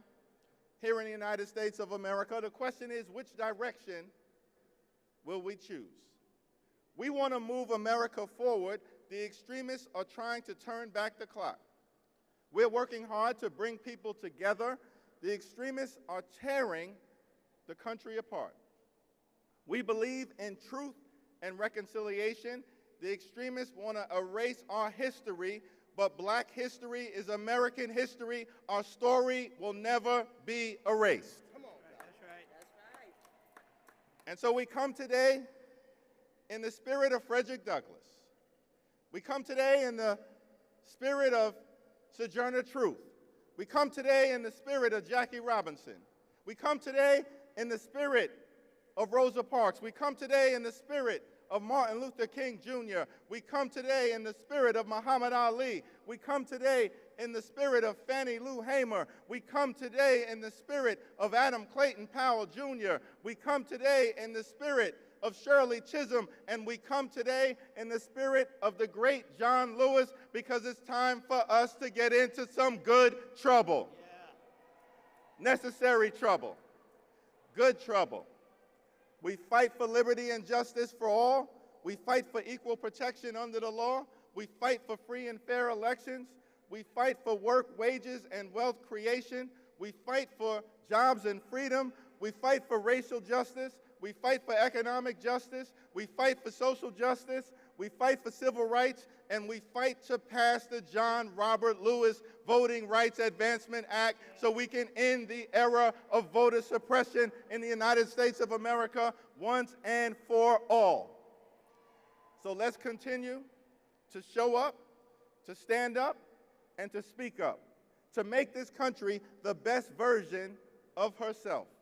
And when we do, together, I'm confident that we will win the day, win the week, win the month, win the year, win the hearts and minds of the American people, and then on November 3rd, win back control of the United States House of Representatives so we can end this national nightmare and continue our march toward a more perfect union. God bless you. Yes, yes. Let us now welcome Reverend Siobhan Arline Bradley, President and CEO of the National Council of Negro Women.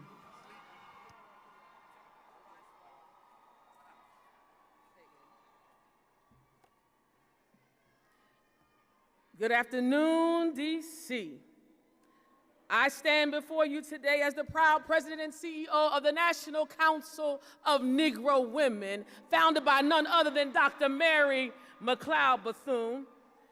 Standing before you in the spirit of the iconic Dorothy Irene Height, who 63 years ago today stood on these steps in this proud moment in American history. Now, the only woman's voice that day was the melodic voice of Mahalia Jackson. But although Dorothy didn't have a microphone on stage, she built a movement in the streets. A movement of black women who still stand and understand this assignment. The assignment fostered by Bethune's boldness, Dorothy's dedication, and Rosa's resistance. That NCNW is still here. Black women, we are still here. And now we've got the microphone. Because the work is not finished yet. My brothers and sisters, we find ourselves once again having to defend the most fundamental right of our country. And for this, we've gathered on this sacred ground where our ancestors called us to continue. Now, Dr. Height understood something that we understand today, that a march cannot be the end of a movement. So the simple question we have for you today is, after the march, then what? After the speeches, then what? After the signs come down and we leave D.C., what are we going to do? Well, I can tell you what black women are going to do. We're going to organize. We're going to mobilize. We're going to educate. We're going to activate. We're going to demonstrate. And most of all, we're going to agitate this country. And I'm proud to announce this. With the partnership of the Black Women's Leadership Collective, we are going to register 1 million new black voters by 2028 to get ready for both elections. And we will do this through Power Up, Ready to Vote, because protecting democracy requires more than just telling somebody to go vote. We'll be preparing you for your precincts, making sure that every black voter knows where to vote, what time to vote, and how to vote. We're going to work to overperform at the polls, where every eligible high school senior, every first-time voter on a college campus or in community knows where to go. And we're going to knock on doors in every district where families live, worship, and play until we can't knock anymore.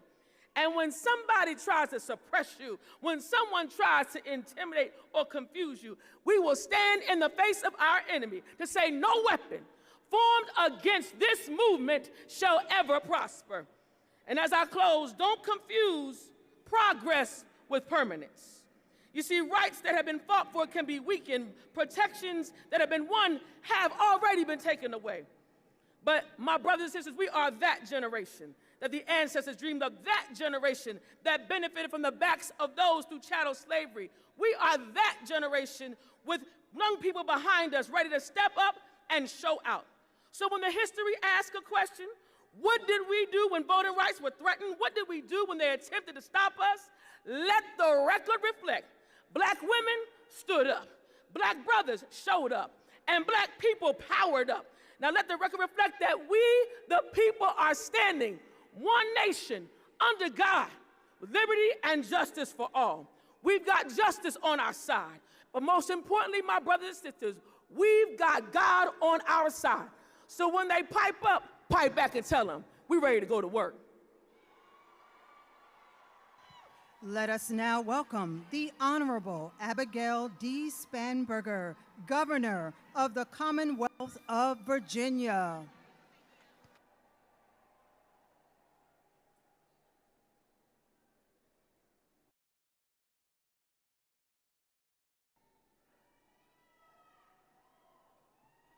Good afternoon. I am Abigail Spanberger, and I am proud to serve as the 75th Governor of the Commonwealth of Virginia.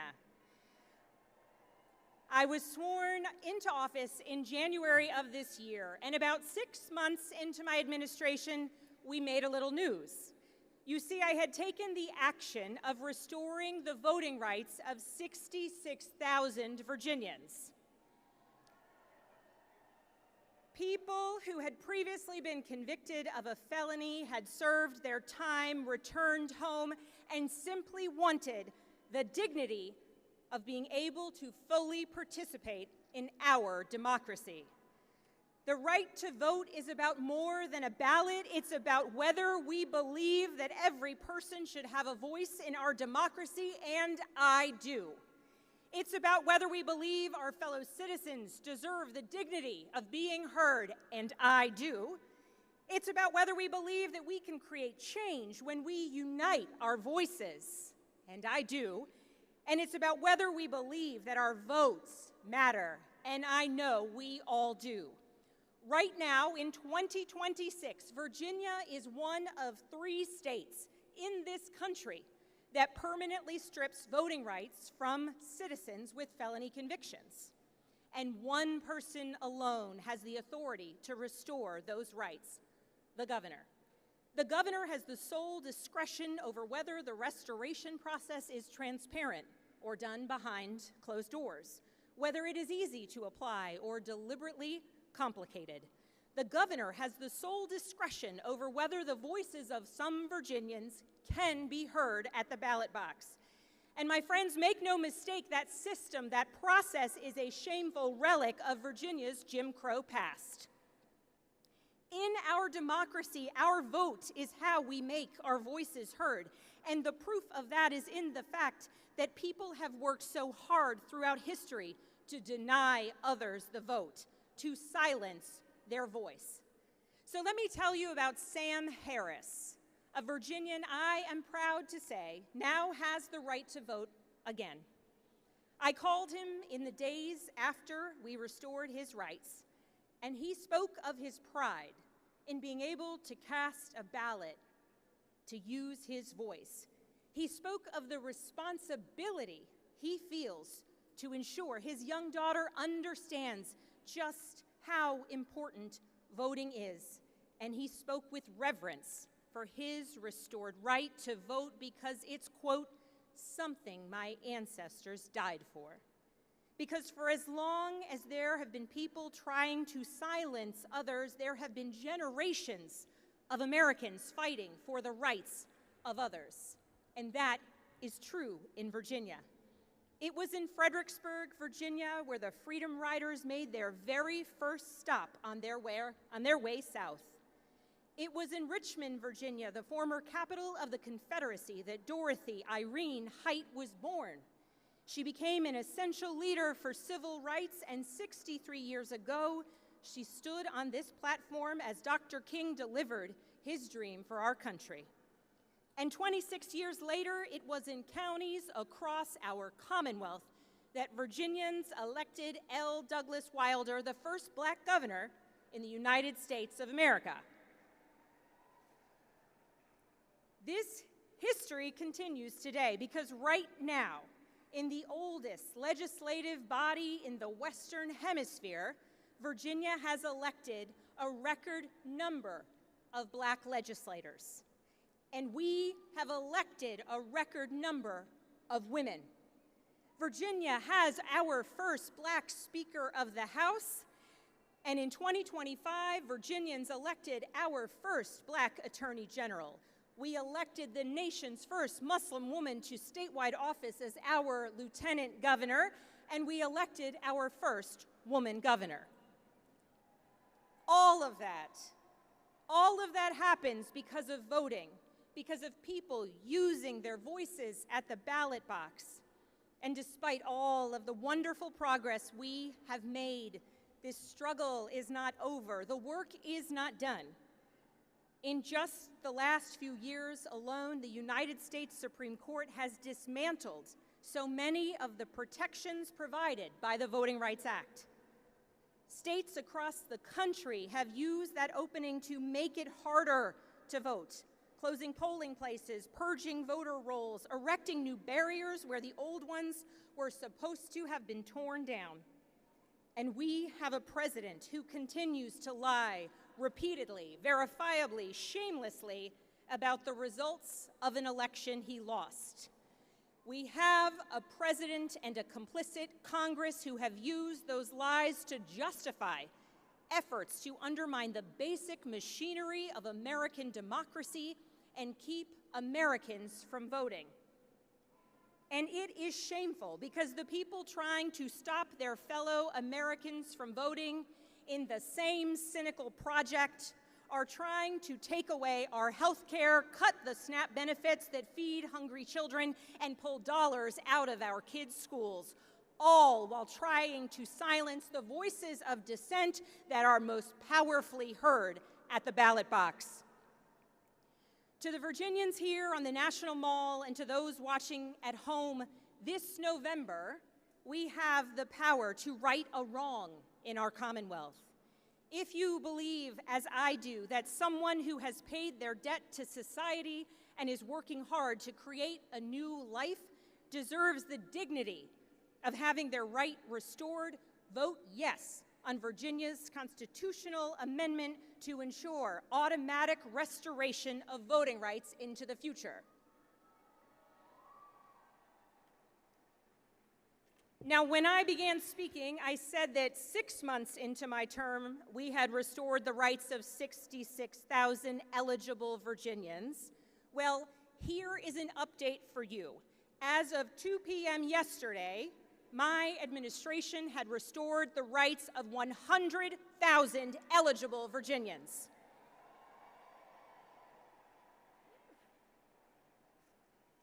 As we leave this place, let us view today's call to action, to organize, to vote, to believe, and even dream as our responsibility to ourselves, to our children, and to our ancestors.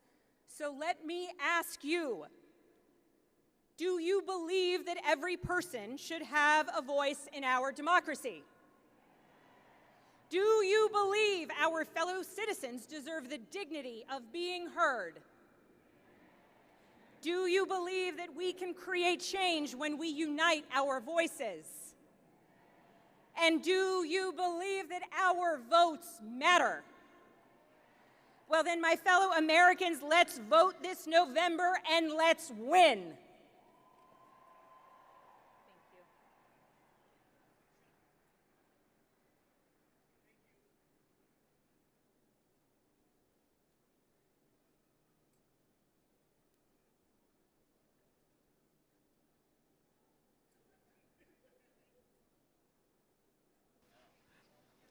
Ladies and gentlemen, please welcome Damon T. Hewitt, President and Executive Director of Lawyers Committee for Civil Rights Under Law. Good afternoon, civil rights. Good afternoon, America. We are here. We've been here. We're going to be here. I am Damon Hewitt, President of the Lawyers Committee for Civil Rights Under Law, an organization founded in that pivotal summer of 1963. Y'all, that was a heck of a summer, a heck of a year. The March on Washington, we lost 4 little girls in Birmingham later that year. President Kennedy was assassinated. Medgar Evers was assassinated in the driveway of his own home. But just days after that, JFK convened leading lawyers from around the country to the White House to get into the game on civil rights. That created the organization I now lead, the Lawyers Committee for Civil Rights. So in 1963, we had elected officials obstructing justice and civil rights. We had black civil rights workers and white allies in fear of our safety and our livelihoods. We had racist elements in government and in the private sector running roughshod over everything we hold dear. That was 1963, but that's also right now. We are in a 1963 moment. We are having our votes suppressed, our voices suppressed, we're being gerrymandered out of existence. The question is, what are we going to do about it? My friends, we cannot just fight back. We also have to fight forward. What got us here will not get us there. At the Lawyers Committee, we fight inside and outside the courts, litigation, advocacy, policy, working with organizers, because we need all hands on deck to push this fight forward. Here's what I want to leave you with. This election season, but round the clock, round the year, do not take your votes or your voices for granted. Use everything you have in your power to be heard. Register, make a plan, vote. Use the resources like election protection and the 866 I Vote hotline for help. But keep this in mind. All the things they've been trying to do to us, some of them may feel new, some may feel familiar. But this is not the end of our story. Say it with me. This is not the end of our story. If you believe that, if you say that, and you act like you know, then we will fight and we will win. Love you.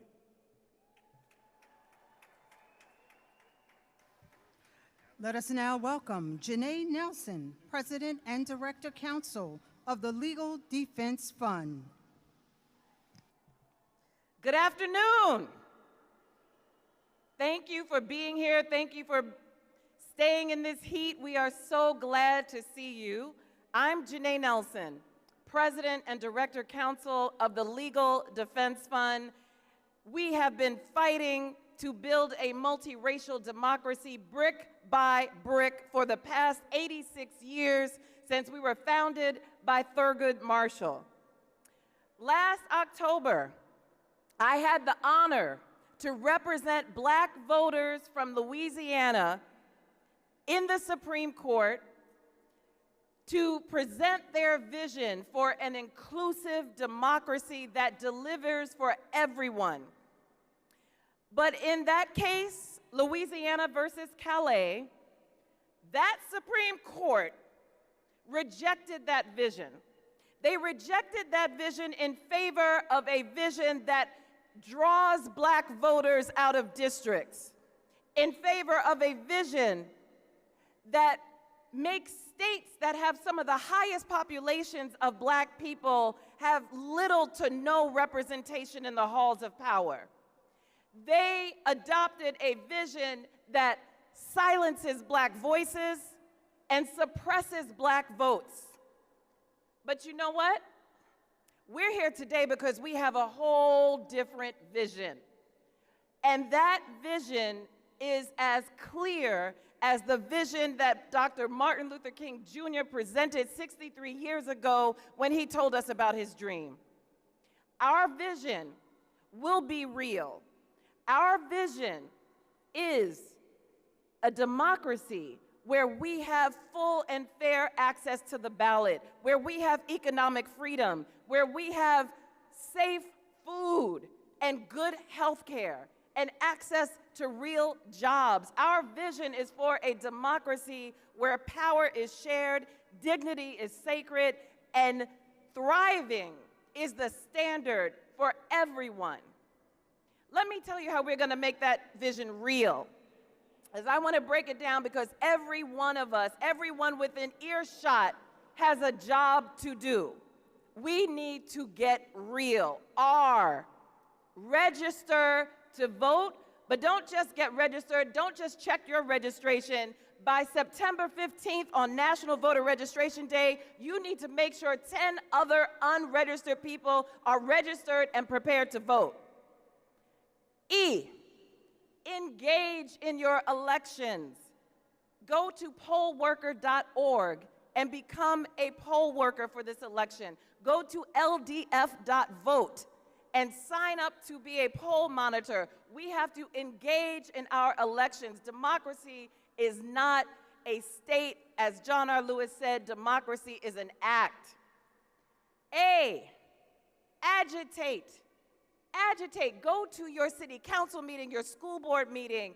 your budget meetings, and make your peaceful presence heard. We have to show up and show out if we want to save this democracy. And finally, the last part of making our vision real is to leave no power on the table. We're not just going to vote in the upcoming midterms. We are going to vote year-round. We are going to make sure that we get our votes out. Thurgood Marshall said that this is our democracy. Make it, protect it, pass it on. Thank you.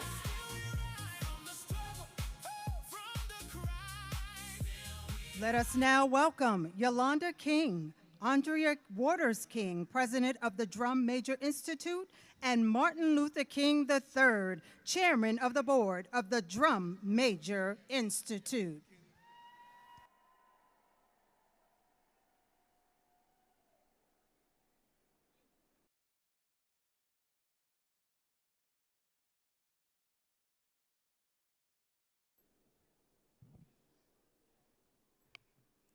Good afternoon.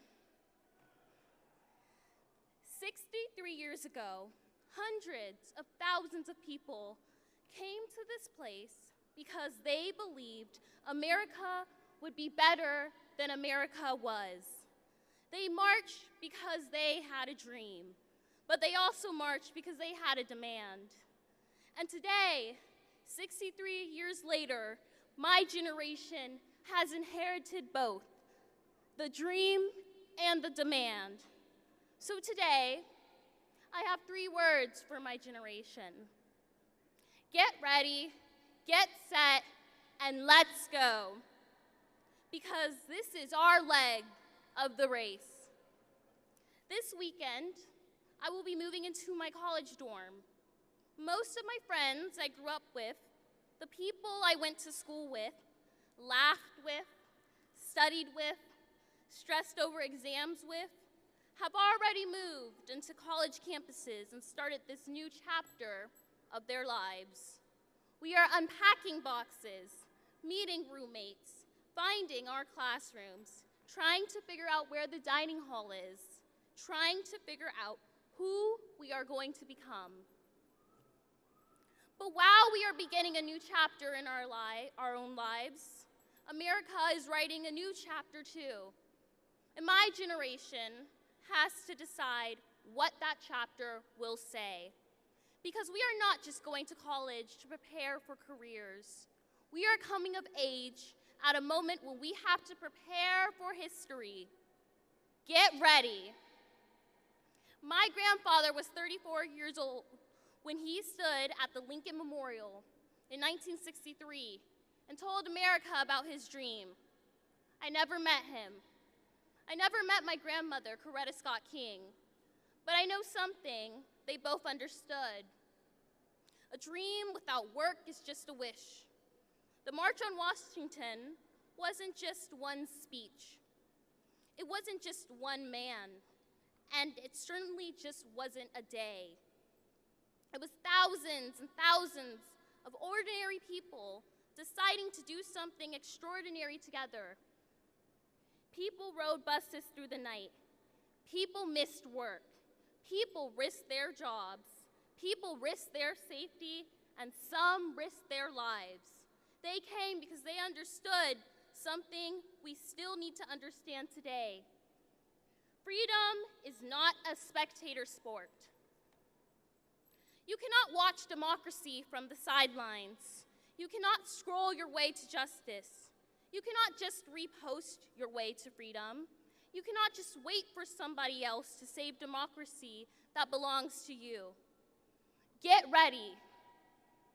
Recently, I was listening to a podcast with my mother, and Johansa Gregory, the son of the legendary Dick Gregory, shared something his father taught him that stayed with him. He said that we have to stop thinking about freedom and justice like a 50-yard dash, or even in a 100-yard dash. This is a marathon run as a relay. Think about that, a marathon run as a relay. That means nobody is expected to run the whole race. My grandfather didn't, my grandmother didn't, John Lewis didn't, Fannie Lou Hamer didn't, Bayard Rustin didn't, Dorothy Height didn't, the countless people whose names we will never know didn't. They ran their leg. They passed on the baton. That is how movements work. That is how democracy survives. Generation after generation, hand to hand, heart to heart, courage to courage. And now the baton is in our hands. Get set. My grandmother used to say that struggle is a never-ending process, and that freedom is never really won. You have to earn it and win it in every generation. Well, Grandma, here we are. This generation has arrived. And yes, we have all heard all the things people say about Gen Z. That we're distracted, that we're always on our phones, that our attention spans are too short, that we're too sensitive, that we're cynical, that we don't care. And I don't believe that. I think my generation cares so much that sometimes we don't know what to do with all of it. We have grown up watching school shootings in real time. We have watched children practice active shooter drills before they were old enough to spell democracy. We lived through a pandemic. We watched George Floyd call out for his mother. We have watched wars and human suffering unfold on screens we carry in our pockets. We have inherited a planet of crisis. We have seen hatred amplified by algorithms and lies travel around the world through the truth, before the truth could ever be seen. And we have watched rights that generations before us fought to secure come under attack. So don't tell me my generation doesn't care. We care.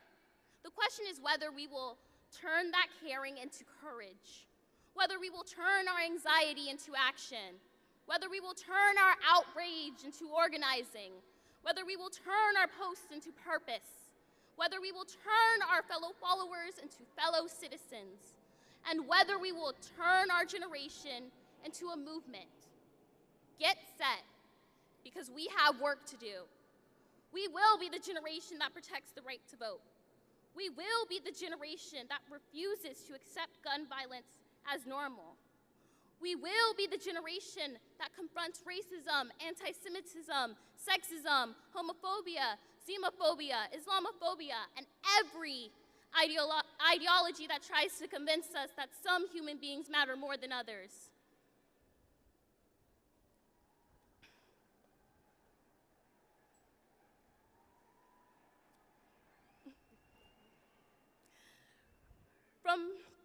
From a young age, my parents have always taught me the power of affirmation. And so today I affirm that we will be the generation that fights poverty, not poor people. We will be the generation that chooses the planet over profit. We will be the generation that understands that democracy does not belong to solely Democrats nor Republicans, but rather democracy belongs to the people. And we will be the generation that chooses democracy over division, truth over propaganda, community over chaos, and love over hate.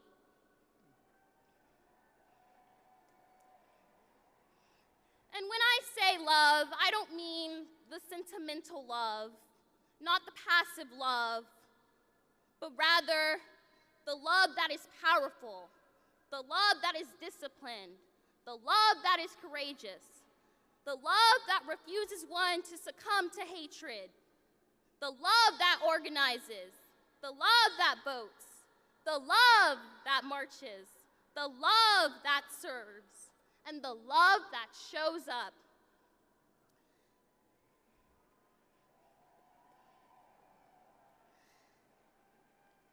Because nonviolence was never about doing nothing. Nonviolence is about refusing to surrender your humanity while fighting with everything you have for justice. And so let us go. Go register. Go vote.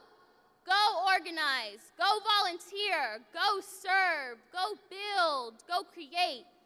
Go disrupt injustice. Go sit at tables where decisions are made. And when there isn't a seat for you, bring your own chair. And when there isn't a table, build one. And when somebody tells you that you're too young, remind them that young people have always changed the world. The students who sat at the lunch counters were young. The freedom riders were young. John Lewis was 23 years old when he spoke at the March on Washington. My grandfather was only 34. They didn't wait until someone told them they were old enough to lead. Neither will we.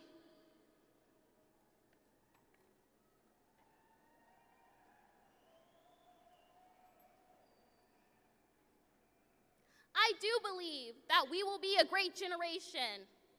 But being a great generation is not something we get to declare. It is something we have to prove. We prove it by what we build. We prove it by who we protect. We prove it by whether we show up when someone else's rights are threatened. We prove it by refusing to confuse popularity with leadership. We prove it by understanding that justice is not something that we inherit. Justice is something we practice. 63 years ago, my grandfather told America, "I have a dream." Today, I want my generation to say something back. We hear you. We know the dream was never finished.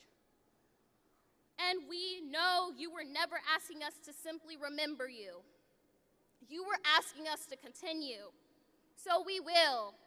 We will pick up the baton. We will restore the dream when voting rights are weakened. We will restore the dream when hatred tries to divide us. We will restore the dream when children are afraid to go to school. We will restore the dream when people are treated as less than human because of their race, religion, gender, immigration status, whom they love, how much money they have, or where they were born. We will restore the dream. And when somebody tells us the problems are too big, the divisions are too deep, the system is too broken, and our generation is too young, we will tell them, watch us. Because the people who marched here 63 years ago did not just give us a finished dream, they gave us a baton. And a baton is something you do not just simply frame and hang on a wall, you run with it. So to my generation, get ready. Know your history. Know what was sacrificed for you. Know that freedom was never free. Know and get set. Find your purpose. Find your people. Find the place where your gifts meet the needs of the world. And then go. Run your leg. Run it with courage. Run it with joy. Run it with love. Run it for the people who came before you. Run it for the people running beside you. And run it for the generations we may never live to see. I'd like to close my remarks by a quote that my grandfather once said. He said, "When evil people plot, good people must plan. When evil people burn and bomb, good people must build and bind. When evil people shout ugly words of hatred, good people must commit themselves to the glories of love. Where evil people would seek to perpetuate an unjust status quo, good people must seek to bring into being a real order of justice." And so, I'm here to remind you today that we will be a great generation. And let us not forget that one day freedom will ring. May God bless you all.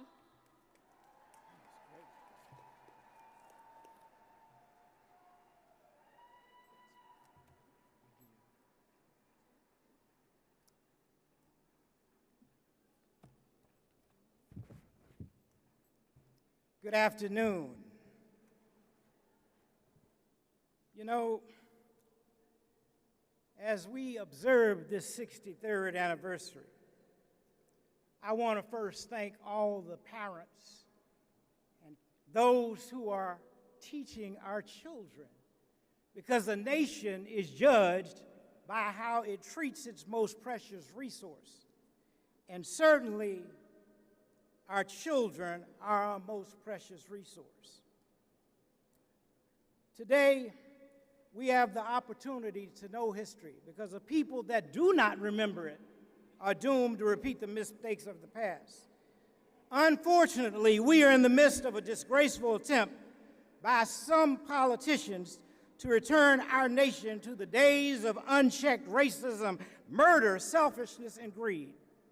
On March 31st, 1968, my father, Martin Luther King Jr., delivered his final sermon at the Washington National Cathedral, entitled Remaining Awake Through a Great Revolution. For those of you who are not familiar with that story, it's about a man named Rip Van Winkle who fell asleep for 20 years and didn't recognize what had transpired during his nap. In that message, Dad stated, the real tragedy of the tale wasn't that Rip slept for 20 years. The tragedy was that he missed the opportunity to affect change in his community. During a major transition from King George to President George Washington.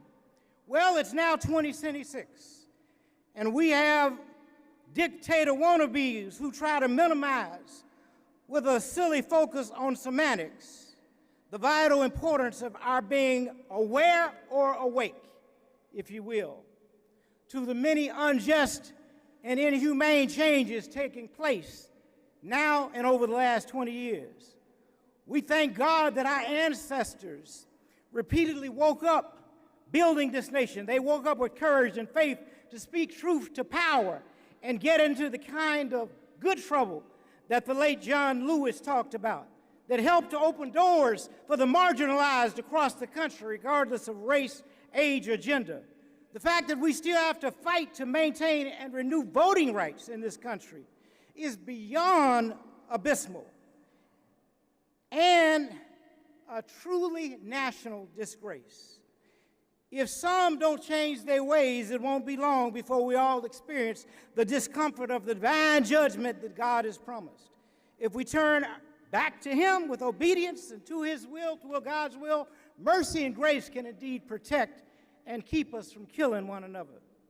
Three of the major transformations that Dad prophetically spoke about in 1968 are the same concerns we face today. We have a technology revolution driven by automation. We have data centers and driverless cars, but minimal support for local farmers, certain school systems, military veterans, poor neighborhoods, senior citizens, and single parents. We need to be asking, what is wrong with us? We are much better than the behavior we are exhibiting. Secondly, he said that we have a weaponry revolution that includes the ability to annihilate one another from the world. And many times over, if we fail to seek God's wisdom to lead with love. My mother, Coretta Scott King, said that nonviolence is really the only credible response to the violence that we are seeing around the world. She was right about it both then and now. We cannot forget the occasions like May 4th of 1963, when the children in Kelly Ingram Park were marching down the streets of Birmingham, and Bull Connor said, turn on the hoses to the firemen. And the only thing that came out were drips of water. That was God's divine intervention. And when those children left, the fire hoses were restored, which was knocking people all over the ground. nothing less than the power of God in answered prayer. The third comparison that Dad made in his sermon was that Rip Van Winkle slept through a nationwide freedom explosion. In 1863, President Abraham Lincoln was pressured into signing the Emancipation Proclamation. However, it took the great state of Texas over 2 years to enact that legislation and abide by the law. Therefore, it is imperative that we keep celebrating Juneteenth and teaching our rich pre- and post-slavery history worldwide. Our challenge is that no matter how hard some may try to reverse the political process, we must remain diligent and politically involved on a variety of levels. Voting is our reasonable service and appreciation for the sacrifice of community and political servant leaders. Regardless of our party affiliation, we must vote for those with strong moral character and leadership ability. You see, it only takes, Dad showed us and Mom, a few good human beings to bring about change. All of the marches and demonstrations were not massive like the March on Washington in 1963. It was just a few dedicated foot soldiers and men and women who marched and put their lives on the line so that we would have some of the rights we have today, although it feels like the clock is being turned back. In this age of unlimited communications, imagine if we put down the phone for just a minute and politely go out and talk to our neighbors without getting all up in their business. We need to look out for one another in the way our grandparents used to do back in the day. Too many of us have been and are being murdered or going missing in broad daylight. And it's not just in the South, by the way. Now is the time to urgently employ godly wisdom, situational awareness, and common sense while trusting our Creator to speak to our hearts. This is the season to reject the spirit of anxiety and fear by personally becoming and teaching our children to daily become engaged. There were three major revolutions taking place in 1968, and there were three challenges that Dad espoused during that sermon. The first was the need to adopt a worldview. As much as some of us are caught up in materialism, classism, feeling perhaps a little bit too special because we live in gated communities, it's always a mistake to forget that, but for the grace of God, there go I. All of humanity, indeed, is tied in a single garment of destiny and karma regarding how we treat one another, including the humanity of immigrants, is real. There's a saying, the chickens have so-called come to roost from time to time on one occasion or another because of the seeds that America has sown around the world. But to walk humbly before God, to show the kind of wisdom and love for humanity that would cause God to be pleased with all of us. The second thing Dad called for was an end to racism and poverty. Over 63 years ago, yet here we are in 2026 fighting the same calculated plan to economically disadvantage black and brown people educationally, limit the sharing of our rich pre- and post-history, address the persistent home training of young children, because some of them are becoming future racists based on fear and a false sense of superiority. I won't bother here to fully address it all, but address the madness of those who are so full of low self-esteem that they have a kind of coon alert put on them. The final challenge that Dad put forth in the sermon is the need for us to reject inevitability.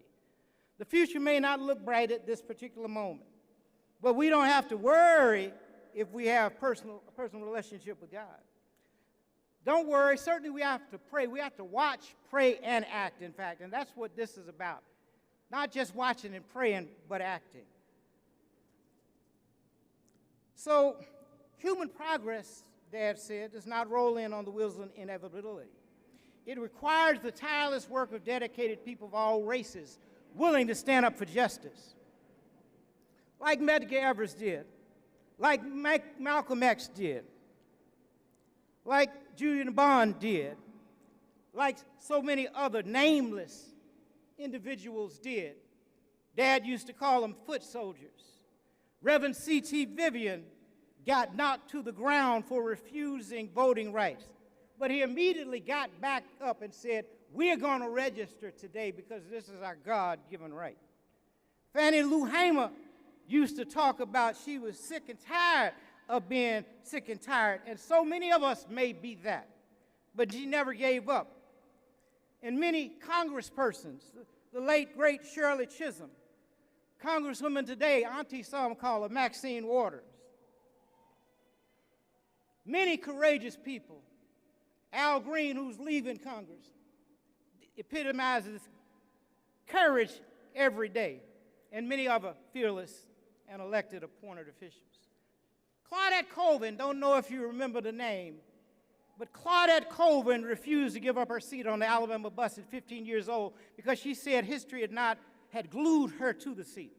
This courageous young girl was arrested and labeled a juvenile delinquent several months before Rosa Parks was arrested. Just brilliant when you think about it. In 1967, my father asked a question in his last book, where do we go from here, chaos or community? Dad told us that the ultimate measure of a man and a woman was not where you stand in times of comfort and convenience, but where you stand in times of challenge and controversy.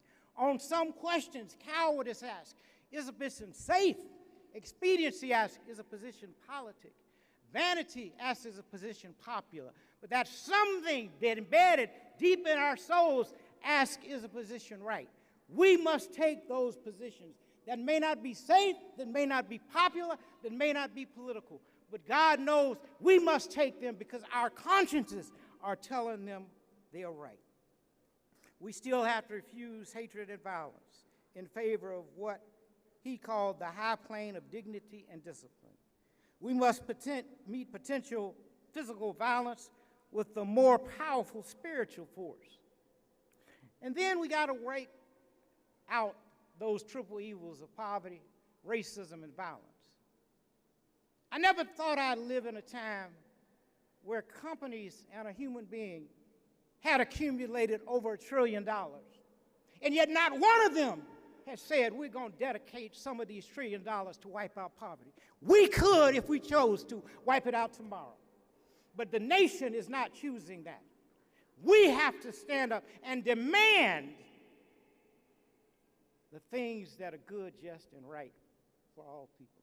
So I say to you in closing, and as I close, I got to recognize my classmate who has done so much in the film and television industry over the years, my classmate from Morehouse College of 1979, Brother Spike Lee. I got to say, always good to see Brother Spike Lee. But I say to you, don't get tired. I know we are tired. I know we are beat down. I know we don't know what else to say or do, but I am no ways tired. Why? Because we've come much too far from where we started. You see, no one ever told any of us that our roads would be easy. But what I know is our God did not bring any of us this far to leave us. Thank you, and God bless you.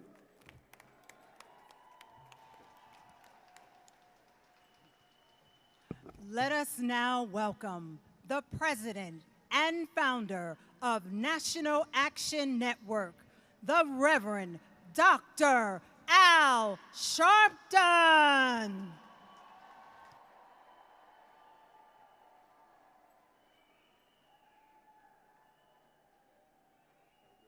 No justice, no justice, no justice. All right. Let me say that as we have gathered here today, by the thousands, I'm looking all under the trees and all of you that have come, many far, some near. 10 buses left Houston, Texas.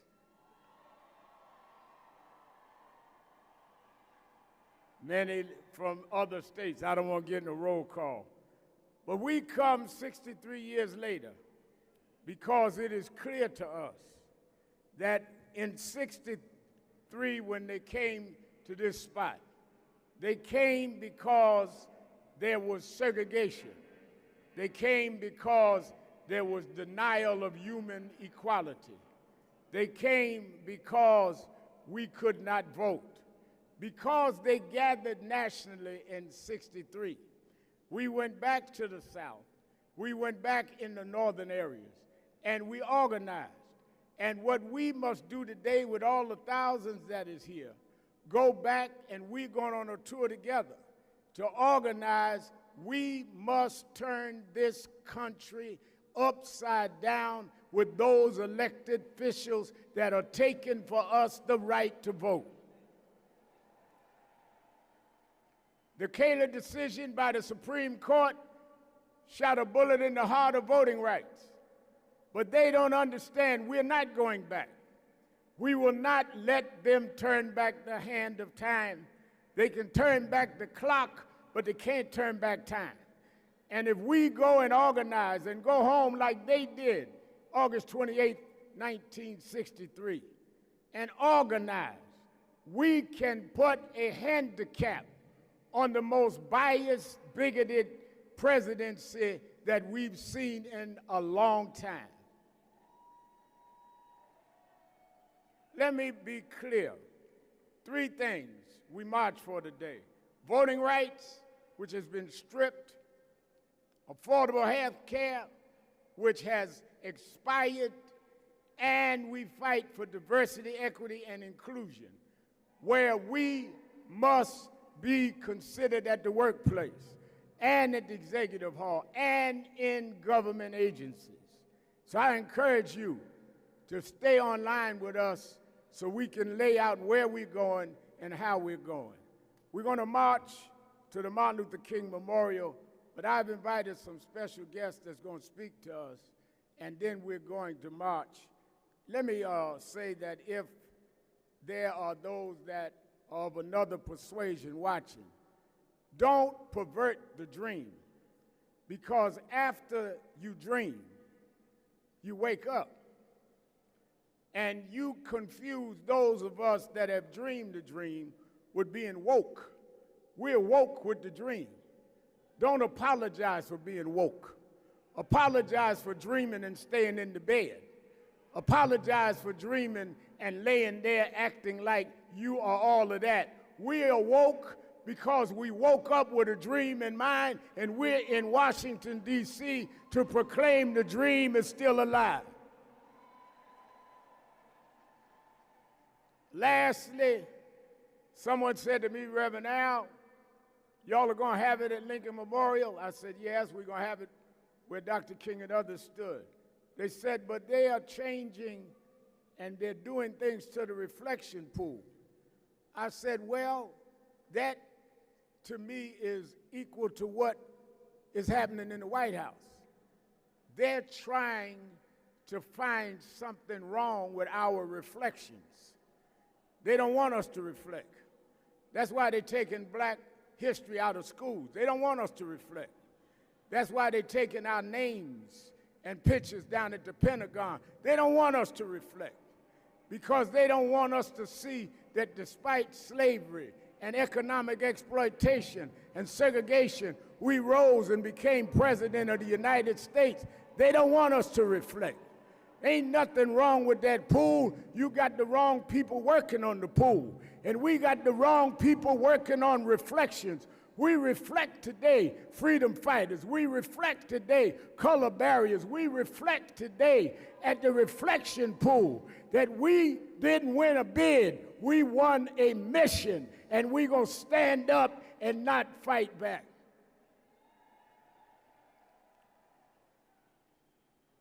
Let me bring first a man that has fought this fight, who has stood for progressive politics when it wasn't popular.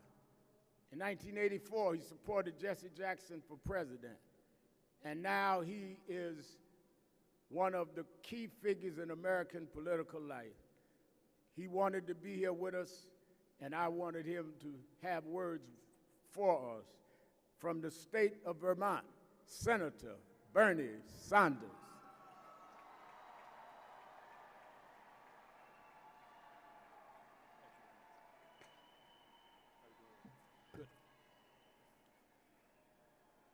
Let me thank Reverend Sharpton and the National Action Network for organizing this event, for allowing me to say a few words to you. And let me thank all of you for being here in this very dangerous moment in American history. 63 years ago, 250,000 Americans descended upon this very location for what is now recognized as one of the most significant events in the modern history of our country, the March on Washington for Jobs and Freedom. As a young man, young college student at that time, I had the fortune to get on a bus from the University of Chicago to attend that event and experience a day that I have never forgotten and which has had a lasting impact on my life. And when we think back upon that extraordinary day, it is important that we remember not only Dr. King's unforgettable "I Have a Dream" speech, but we also remember the context in which that speech took place. We must never forget the extraordinary courage of the people who marched, who organized, who went to jail, who faced dogs and fire hoses, who risked their lives and in far too many cases gave their lives to secure a more just and equitable America. Because of that movement, segregation was dismantled. The Civil Rights Act was passed. The Voting Rights Act was passed. The Fair Housing Act was passed. Millions of Americans gained rights and freedoms that had been denied to them solely because of the color of their skin. Tragically, that dream of a more just and equitable society has never been under greater threat than it is right now. Today, we have a president who, along with the Supreme Court members he appointed, is carrying out the most significant assault on voting rights since segregation, targeting virtually every aspect of the electoral system. He is seeking to purge voter rolls and obtain sensitive voter data, restrict mail-in votes and early voting, redraw congressional districts for partisan advantage, and deploy federal agents around polling places. He has undermined faith in American elections by falsely claiming that he won the 2020 election, and he goes around the country claiming that there are hundreds of thousands of undocumented immigrants who vote in our elections, which is an absolute lie. Bottom line, Donald Trump is an authoritarian who is deliberately trying to destroy faith in American democracy, create confusion, sow mistrust in our elections, and make it harder for Americans to vote. But Dr. King's dream is under threat in other ways as well. Dr. King understood that political freedom and economic freedom are inseparable. And that is why the March on Washington was not simply a march for voting rights, as enormously important as that was. It was the March on Washington for jobs and freedom. As Dr. King, a strong ally of the trade union movement, famously said, quote, "What good is having the right to sit at a lunch counter if you can't afford to buy a hamburger?" And let us never, ever forget, Dr. King was assassinated in 1968 while he was in Memphis, Tennessee, standing with exploited sanitation workers who were attempting to organize a union. Let us be clear. It's not only voting rights that are under assault today.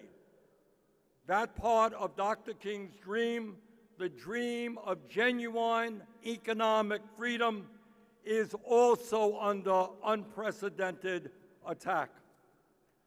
Today, we have more income and wealth inequality than at any moment in American history. Today, 60% of our people live paycheck to paycheck, struggling to afford groceries, health care, housing, education, and the very basic necessities of life.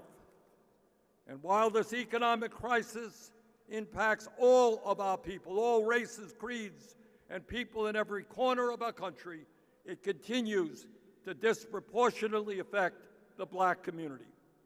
Black Americans continue to face higher rates of poverty, shorter life expectancy, lower rates of home ownership, greater exposure to environmental hazards, and enormous disparities in access to capital and economic opportunities. Trump's devastating cuts to health care, education, Head Start, and other programs have only made a very bad situation even worse. My friends, 63 years ago, Dr. King stood at this location and inspired all Americans, people of every color, every religion, every background, to stand together in the struggle for racial and economic justice. And as you all well know, the message he delivered back in 1963 is as true today as it was back then. Yes, Black and white, Latino and Asian, people of all races, religions, and backgrounds must come together now in the fight for justice. We must never accept an economy in which so few have so much while so many have so little. An economy in where one man now owns more wealth than the bottom 50% of American households. Billionaires must start paying their fair share of taxes. We must never accept a corrupt campaign finance system which allows wealthy campaign contributors to undermine our democracy and buy elections. We must get rid of that disastrous Supreme Court decision, Citizens United. We must get super PACs out of the political process. We must move to public funding of elections. Brothers and sisters, we must never accept a system in which millions of workers continue to earn starvation wages and are denied the right to join unions. We must raise the minimum wage to a living wage at least $20 an hour. And we must pass the PRO Act, making it easier for workers to join unions. We must never accept a health care system designed to make huge profits for the insurance companies and the pharmaceutical industry. Health care is a human right. We must join every other major country on earth and guarantee health care to every man, woman, and child through a Medicare for all single-payer program. We must never accept a situation in which a handful of big tech oligarchs push their AI agenda down the throats of the American people, threatening millions of our jobs, our privacy rights, the mental health of our children, and the very future of humanity. AI and robotics must work for all of us, not just some of the richest people on earth. We must never accept a situation in which a handful of fossil fuel executives are putting the very future of the planet at stake for their own short-term profits. We must create millions of good-paying jobs by transforming our energy system away from fossil fuel and toward energy efficiency and sustainable energies. Brothers and sisters, the people who marched on Washington in 1963 understood real change does not come from the top on down, it comes from the bottom on up. It comes when ordinary people organize. It comes when black and white, Latino, Asian American, Native American, and immigrant communities stand together. The March on Washington and the movement behind it changed the course of American history. And now it is our turn. Let us go forward together. Thank you all very much.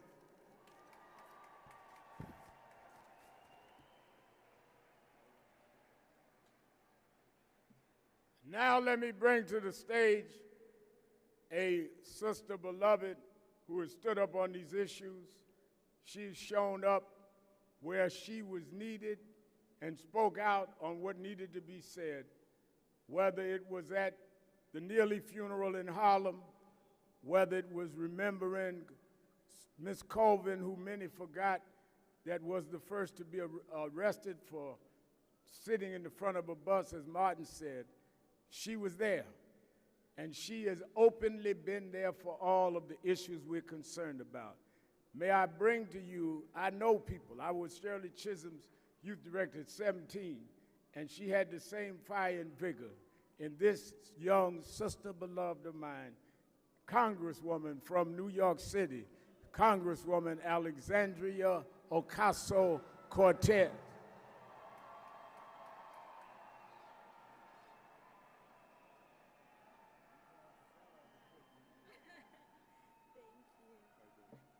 Thank you. Good afternoon, everyone. How are we doing today?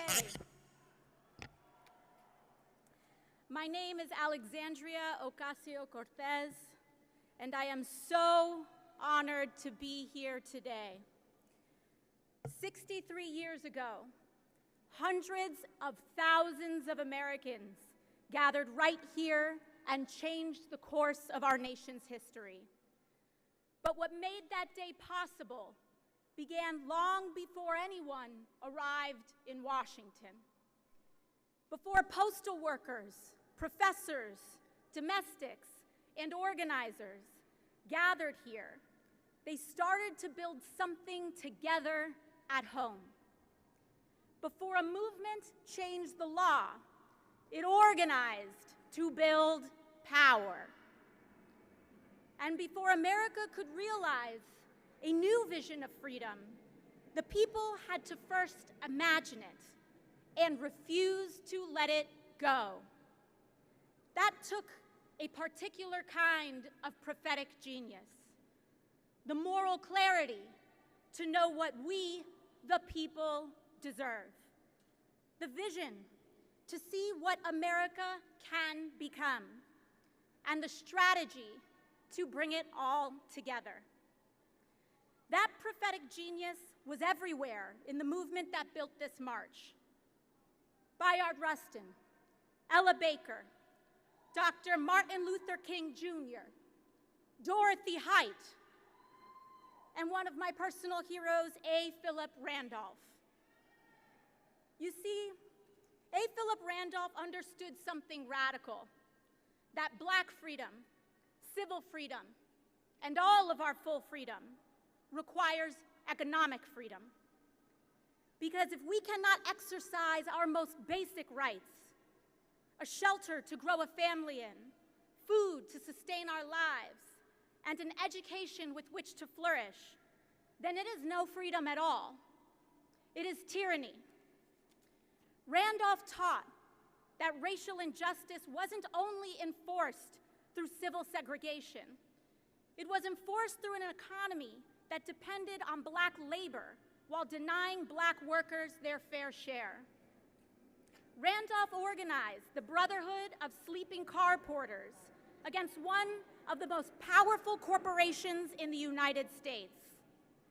And by 1963, Randolph and so many others had brought hundreds of thousands of people to Washington to demand that America finally deliver on its promise of freedom. He put it plainly, freedom is never granted, it is won. Justice is never given, it is exacted.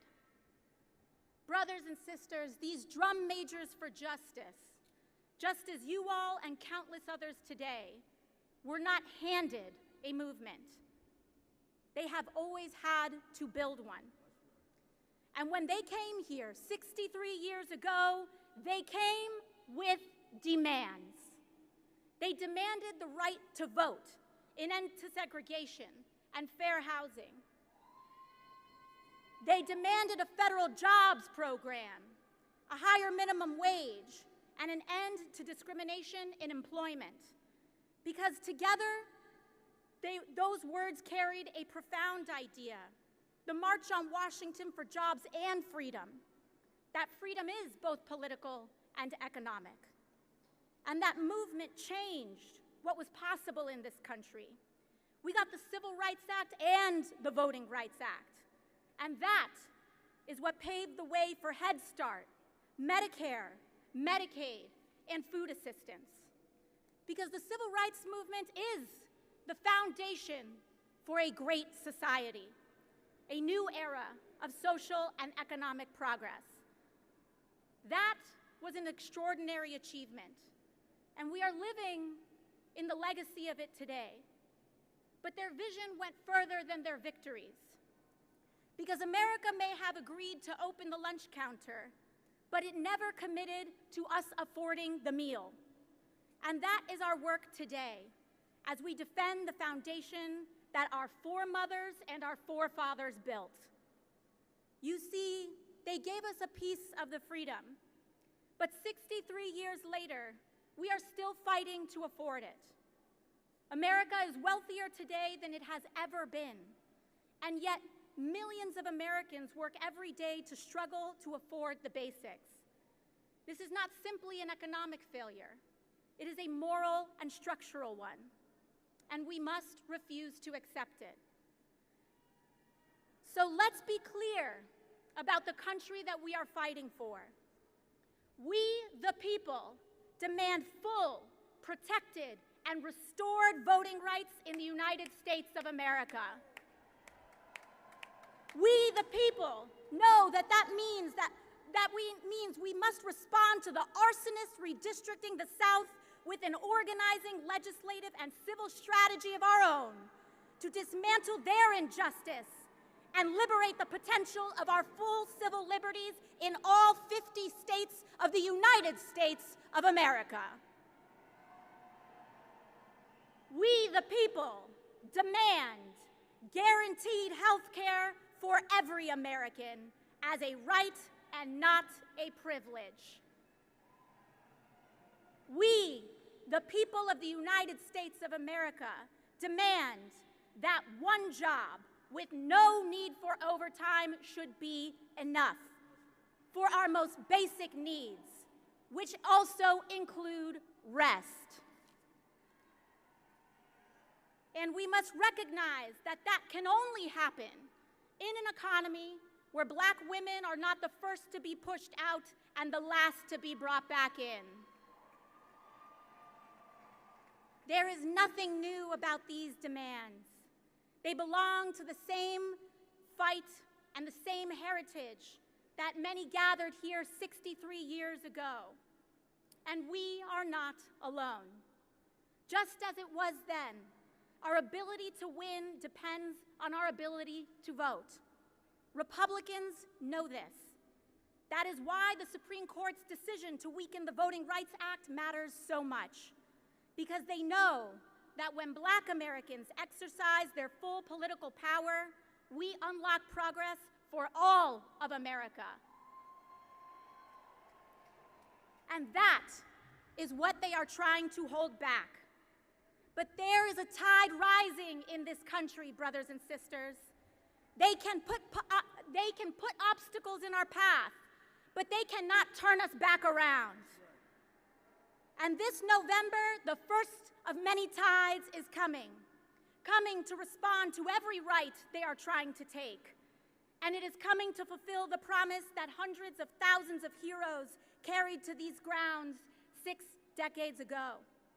It is now our turn to summon that collective genius, to look beyond the limits of this one moment and to see further, to demand more, and to organize toward the future we know is possible. The tide is coming, and this time we intend to win it all. Thank you very much, and I'll see you out in the streets.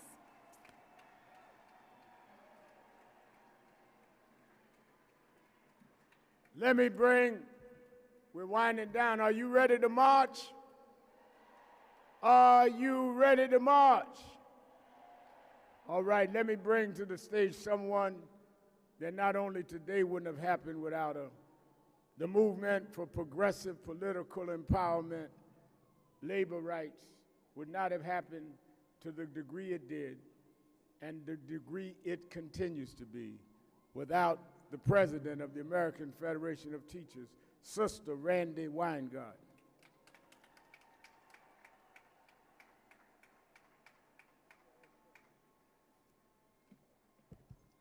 May I thank you, Reverend. Are we ready to march? So I'm honored to be here today as the AFT was 63 years ago at the March for Justice and Freedom. In '63, we fought for jobs and freedom. We fought for the vote for all. But now, 63 years later, as so many speakers before me have said, we are fighting to defend the vote because the vote is a basic human right, because the vote is how we make democracy work, because the vote is how we make sure that the economy works for working people. Are you with me? Voting is a vehicle for strengthening public schools. Voting is a vehicle for workers getting a break. Voting is a vehicle for us getting decent health care, for us having pensions, for one job being enough. Voting is the vehicle for freedom, the freedom to provide what our families need, the freedom to go to college without crushing debt, the freedom to have our aspirations expanded, not denied. So this is my question, as the time is late and I'm cutting my speech short. A lot of people don't think their vote will change anything. They don't see democracy working for them. Imagine if our forefathers and foremothers said nothing was going to change. Imagine if they didn't fight Jim Crow. Imagine if they didn't fight slavery. Imagine if they didn't fight for a better life. We have to be evangelists for our communities, for voting, for people in our lives. The people in our lives, their dreams matter. They matter. We are not powerless. But this is the point, my friends. We have to vote. We have to get out the vote, and we have to protect the vote. And we have to vote in such massive, overwhelming numbers that the results are clear and convincing, and no one can steal it from us. So, are we going to vote? Are we going to achieve Reverend King's unfinished dreams? Are we going to achieve our dreams? Are we going to vote so it is the people, not the powerful, who enjoy the bounty of America? Thank you.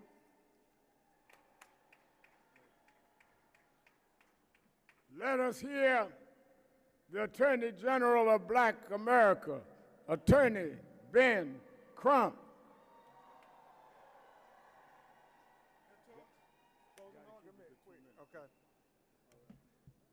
I'm Ben Crump, along with James Carter, President of the National Bar Association, representing the largest association of black lawyers and judges in America and beyond.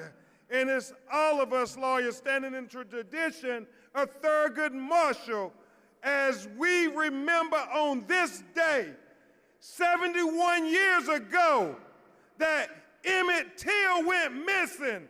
And then later we found that he was kidnapped and he was lynched. And now in 2026, we're still fighting in Mississippi for truth and transparency and equal justice under the law for Nolan Xavier Wells. We have to vote for Nolan because he was 18 years old and he never got an opportunity to vote. We have to vote for George Floyd and Breonna Taylor and Trayvon Martin and Ahmaud Arbery. So when I say George Floyd, I want you to say vote George Floyd. When I say Breonna Taylor, I want you to say vote Breonna Taylor. When I say Trayvon Martin, I want you to say vote Trayvon Martin. When I say Ahmaud Arbery, I want you to say vote Ahmaud Arbery. And when I say Nolan Xavier Wells, I want you to say vote Nolan Xavier Wells. I rest my case. Y'all, let's go vote like our children's lives depend on it. Thank you, Reverend Al Sharpton. Let me bring on our closing speakers, the chairman of the board of the National Action Network and the head of the Conference of National Black Religious Organizations and Pastors Grace Baptist Church, Reverend Dr. W. Franklin Richardson. He'll be joined by the co-chair, attorney who has been a fighting activist and policy expert all of her life. They will bring on the last four speakers, and we will begin lining up and marching. Dr. W. Franklin Richardson and attorney Jennifer Jones Austin. I want to thank our president. Let's celebrate Al Sharpton. Come on. He's made great sacrifices for us to be here and called us together.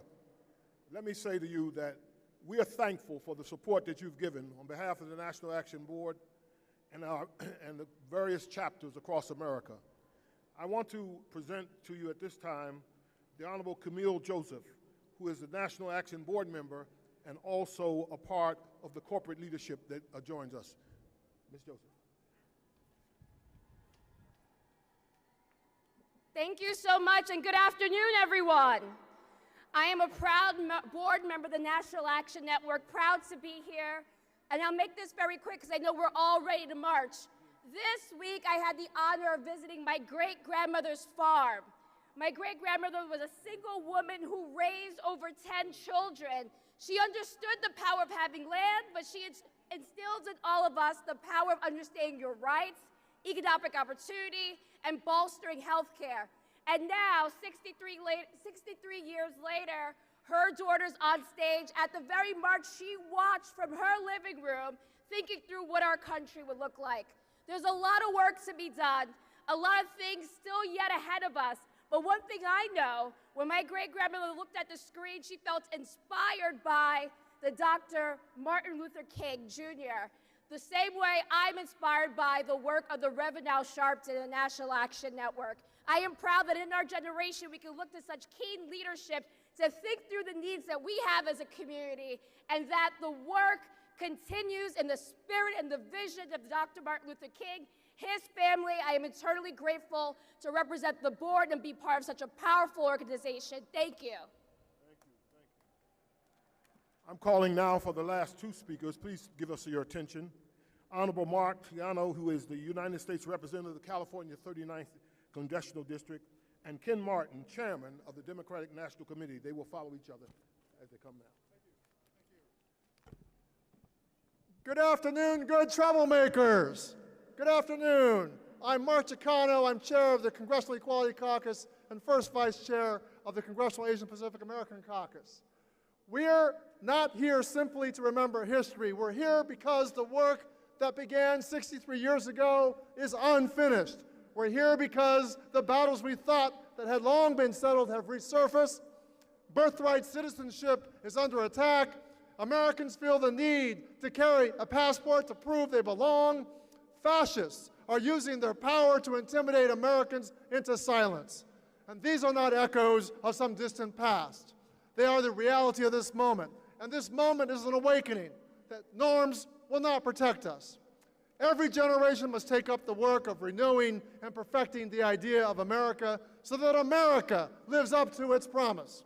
There are those that would have us believe America is about blood and soil, replacing America's founding principles with a narrow definition of who belongs and who does not. That being American is about how many generations your family has lived here, where your parents were born, and what you look like. But that is not the America generations of people have struggled, marched, bled, and died for. And what is the idea of America? The idea of America is that all of us are created equal, that government derives its power from the people, that every person deserves liberty and justice, and that being an American is not determined by your race, your religion, or where your parents came from, or who you love. The work of renewing and perfecting the idea of America does not happen on its own. People had to fight for it. John Lewis fought for that idea. At 23 years old, he stood right here in 1963 and demanded that America live up to its promise. 2 years later on the Edmund Pettus Bridge, police beat him for demanding the right to vote. He knew what awaited him on the other side of that bridge, yet he crossed it anyway because America was worth fighting for. Wong Kim Ark fought for the very same idea. Born in San Francisco to immigrant parents, he challenged the government when it tried to deny him entry into his own country. In 1898, he took his fight to the Supreme Court and won. If you are born here, you are an American, period. More than a century later, we're fighting that battle again because America is worth fighting for.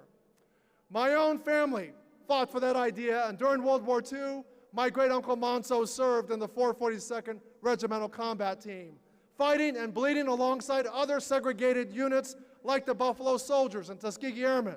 He fought for the United States while my parents and grandparents were among the 120,000 Japanese Americans incarcerated by their own government. Think about that contradiction. A country that questioned their loyalty and took away their freedom, and still Japanese American soldiers fought and died for an America that had not yet lived up to its promise. The motto of the 442nd was simple: go for broke. Say it with me, go for broke. Risk everything, give everything, and they did. Today, we are being called for our own go for broke moment to fight for the character of our country. Let's all go for broke, let's march, and let's bring America back on track. The National Park Service has been very helpful, and we've got to close this meeting. Therefore, I'm calling us for 1 minute a person. And we're going to ask the Democratic President, Chairman, to come, and followed by one other. Thank you, everybody. Thank you to Reverend Sharpton and to Martin Luther King III for your leadership. It is an honor to stand with all of you in this hallowed ground today, 63 years to the day since Dr. Martin Luther King summoned America to live up to its highest ideals. Why does I Have a Dream still stir our hearts 63 years later? Because it wasn't simply a dream. It was a challenge, a demand, a call to action. Dr. King reminded us that America is not a finished product. America is a promise every generation is called upon to redeem. The work of building a more perfect union is never finished, and the responsibility for carrying that work forward belongs to all of us. But for 63 years, there have been politicians, and we know who they are, who quote Dr. King's words while working to dismantle everything he fought for.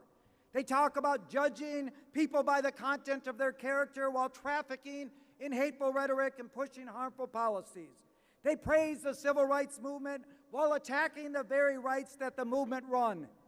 And they have gone after the twin pillars of our democracy, voting rights and civil rights. They have made it harder for people to get ahead, of course. So when we see attempts to roll back the Voting Rights Act, what do? We organize, we register voters, we protect the votes. They did not march so we could stand still. They did not sacrifice so we could sit on the sidelines while the rights they want are taken away. So even when we are tired, we keep going. When the road is hard, we keep marching. When they try to divide us, we come together. And when they tell us to give up, we tell them not today, not tomorrow, not ever.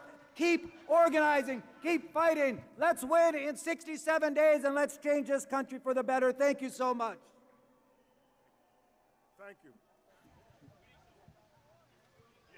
Let us now welcome Brittany Packnick Cunningham and Bishop Leah Daughtry.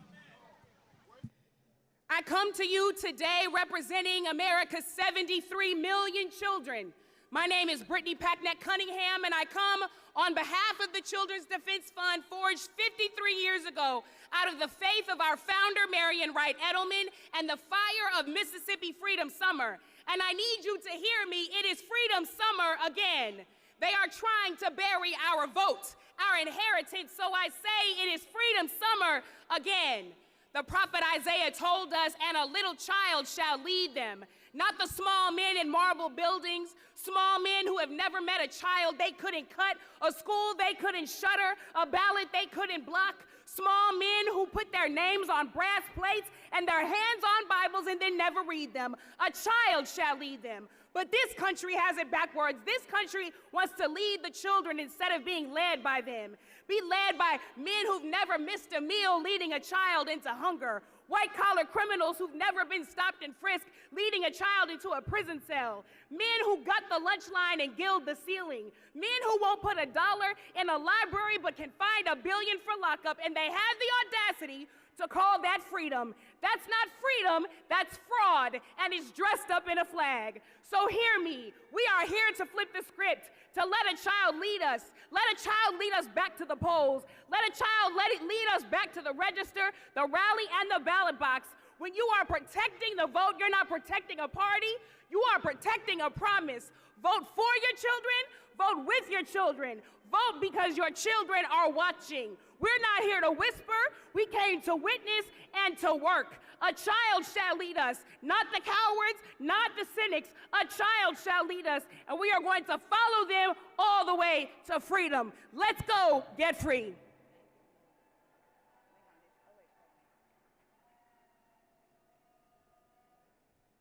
We are getting ready to line up.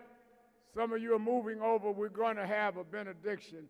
But Attorney Jennifer Jones-Austin, will you come forward? I didn't hear you say nothing today. That's the vice chairman. And she's telling me we got to get out of here, but I want y'all to give her another hand, our vice chair. All right, we got to go. Bishop Leah Daughtry will give us a blessing, then let us line up to our right.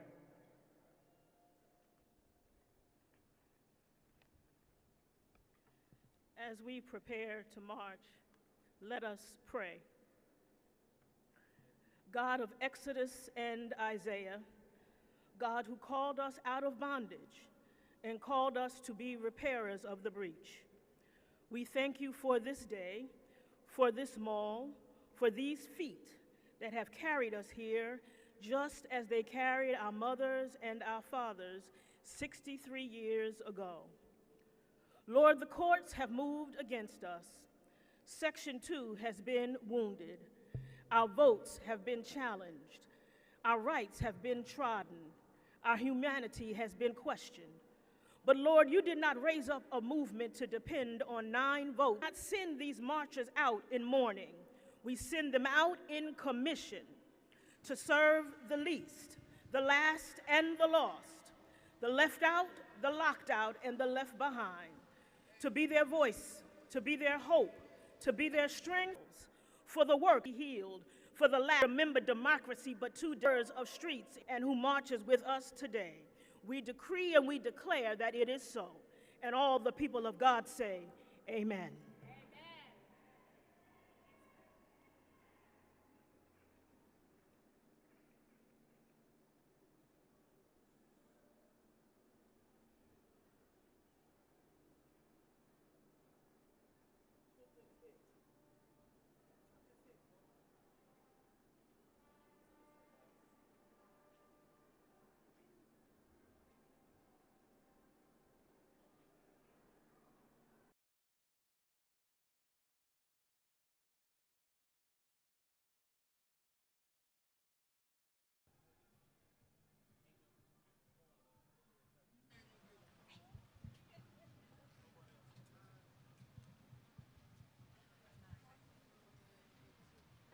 Ladies and gentlemen, your left stage, my right.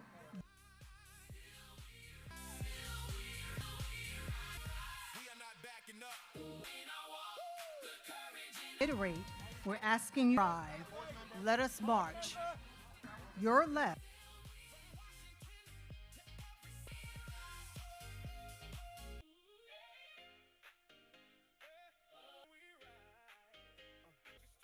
Asking everyone to please line up.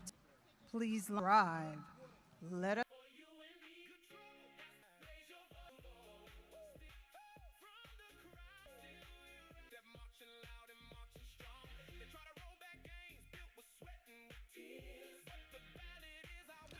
Ladies and gentlemen, once again, we would like to remind you to please line up to the right of the stage, my right, your left, onto Daniel French Drive. Please line up. Let us march.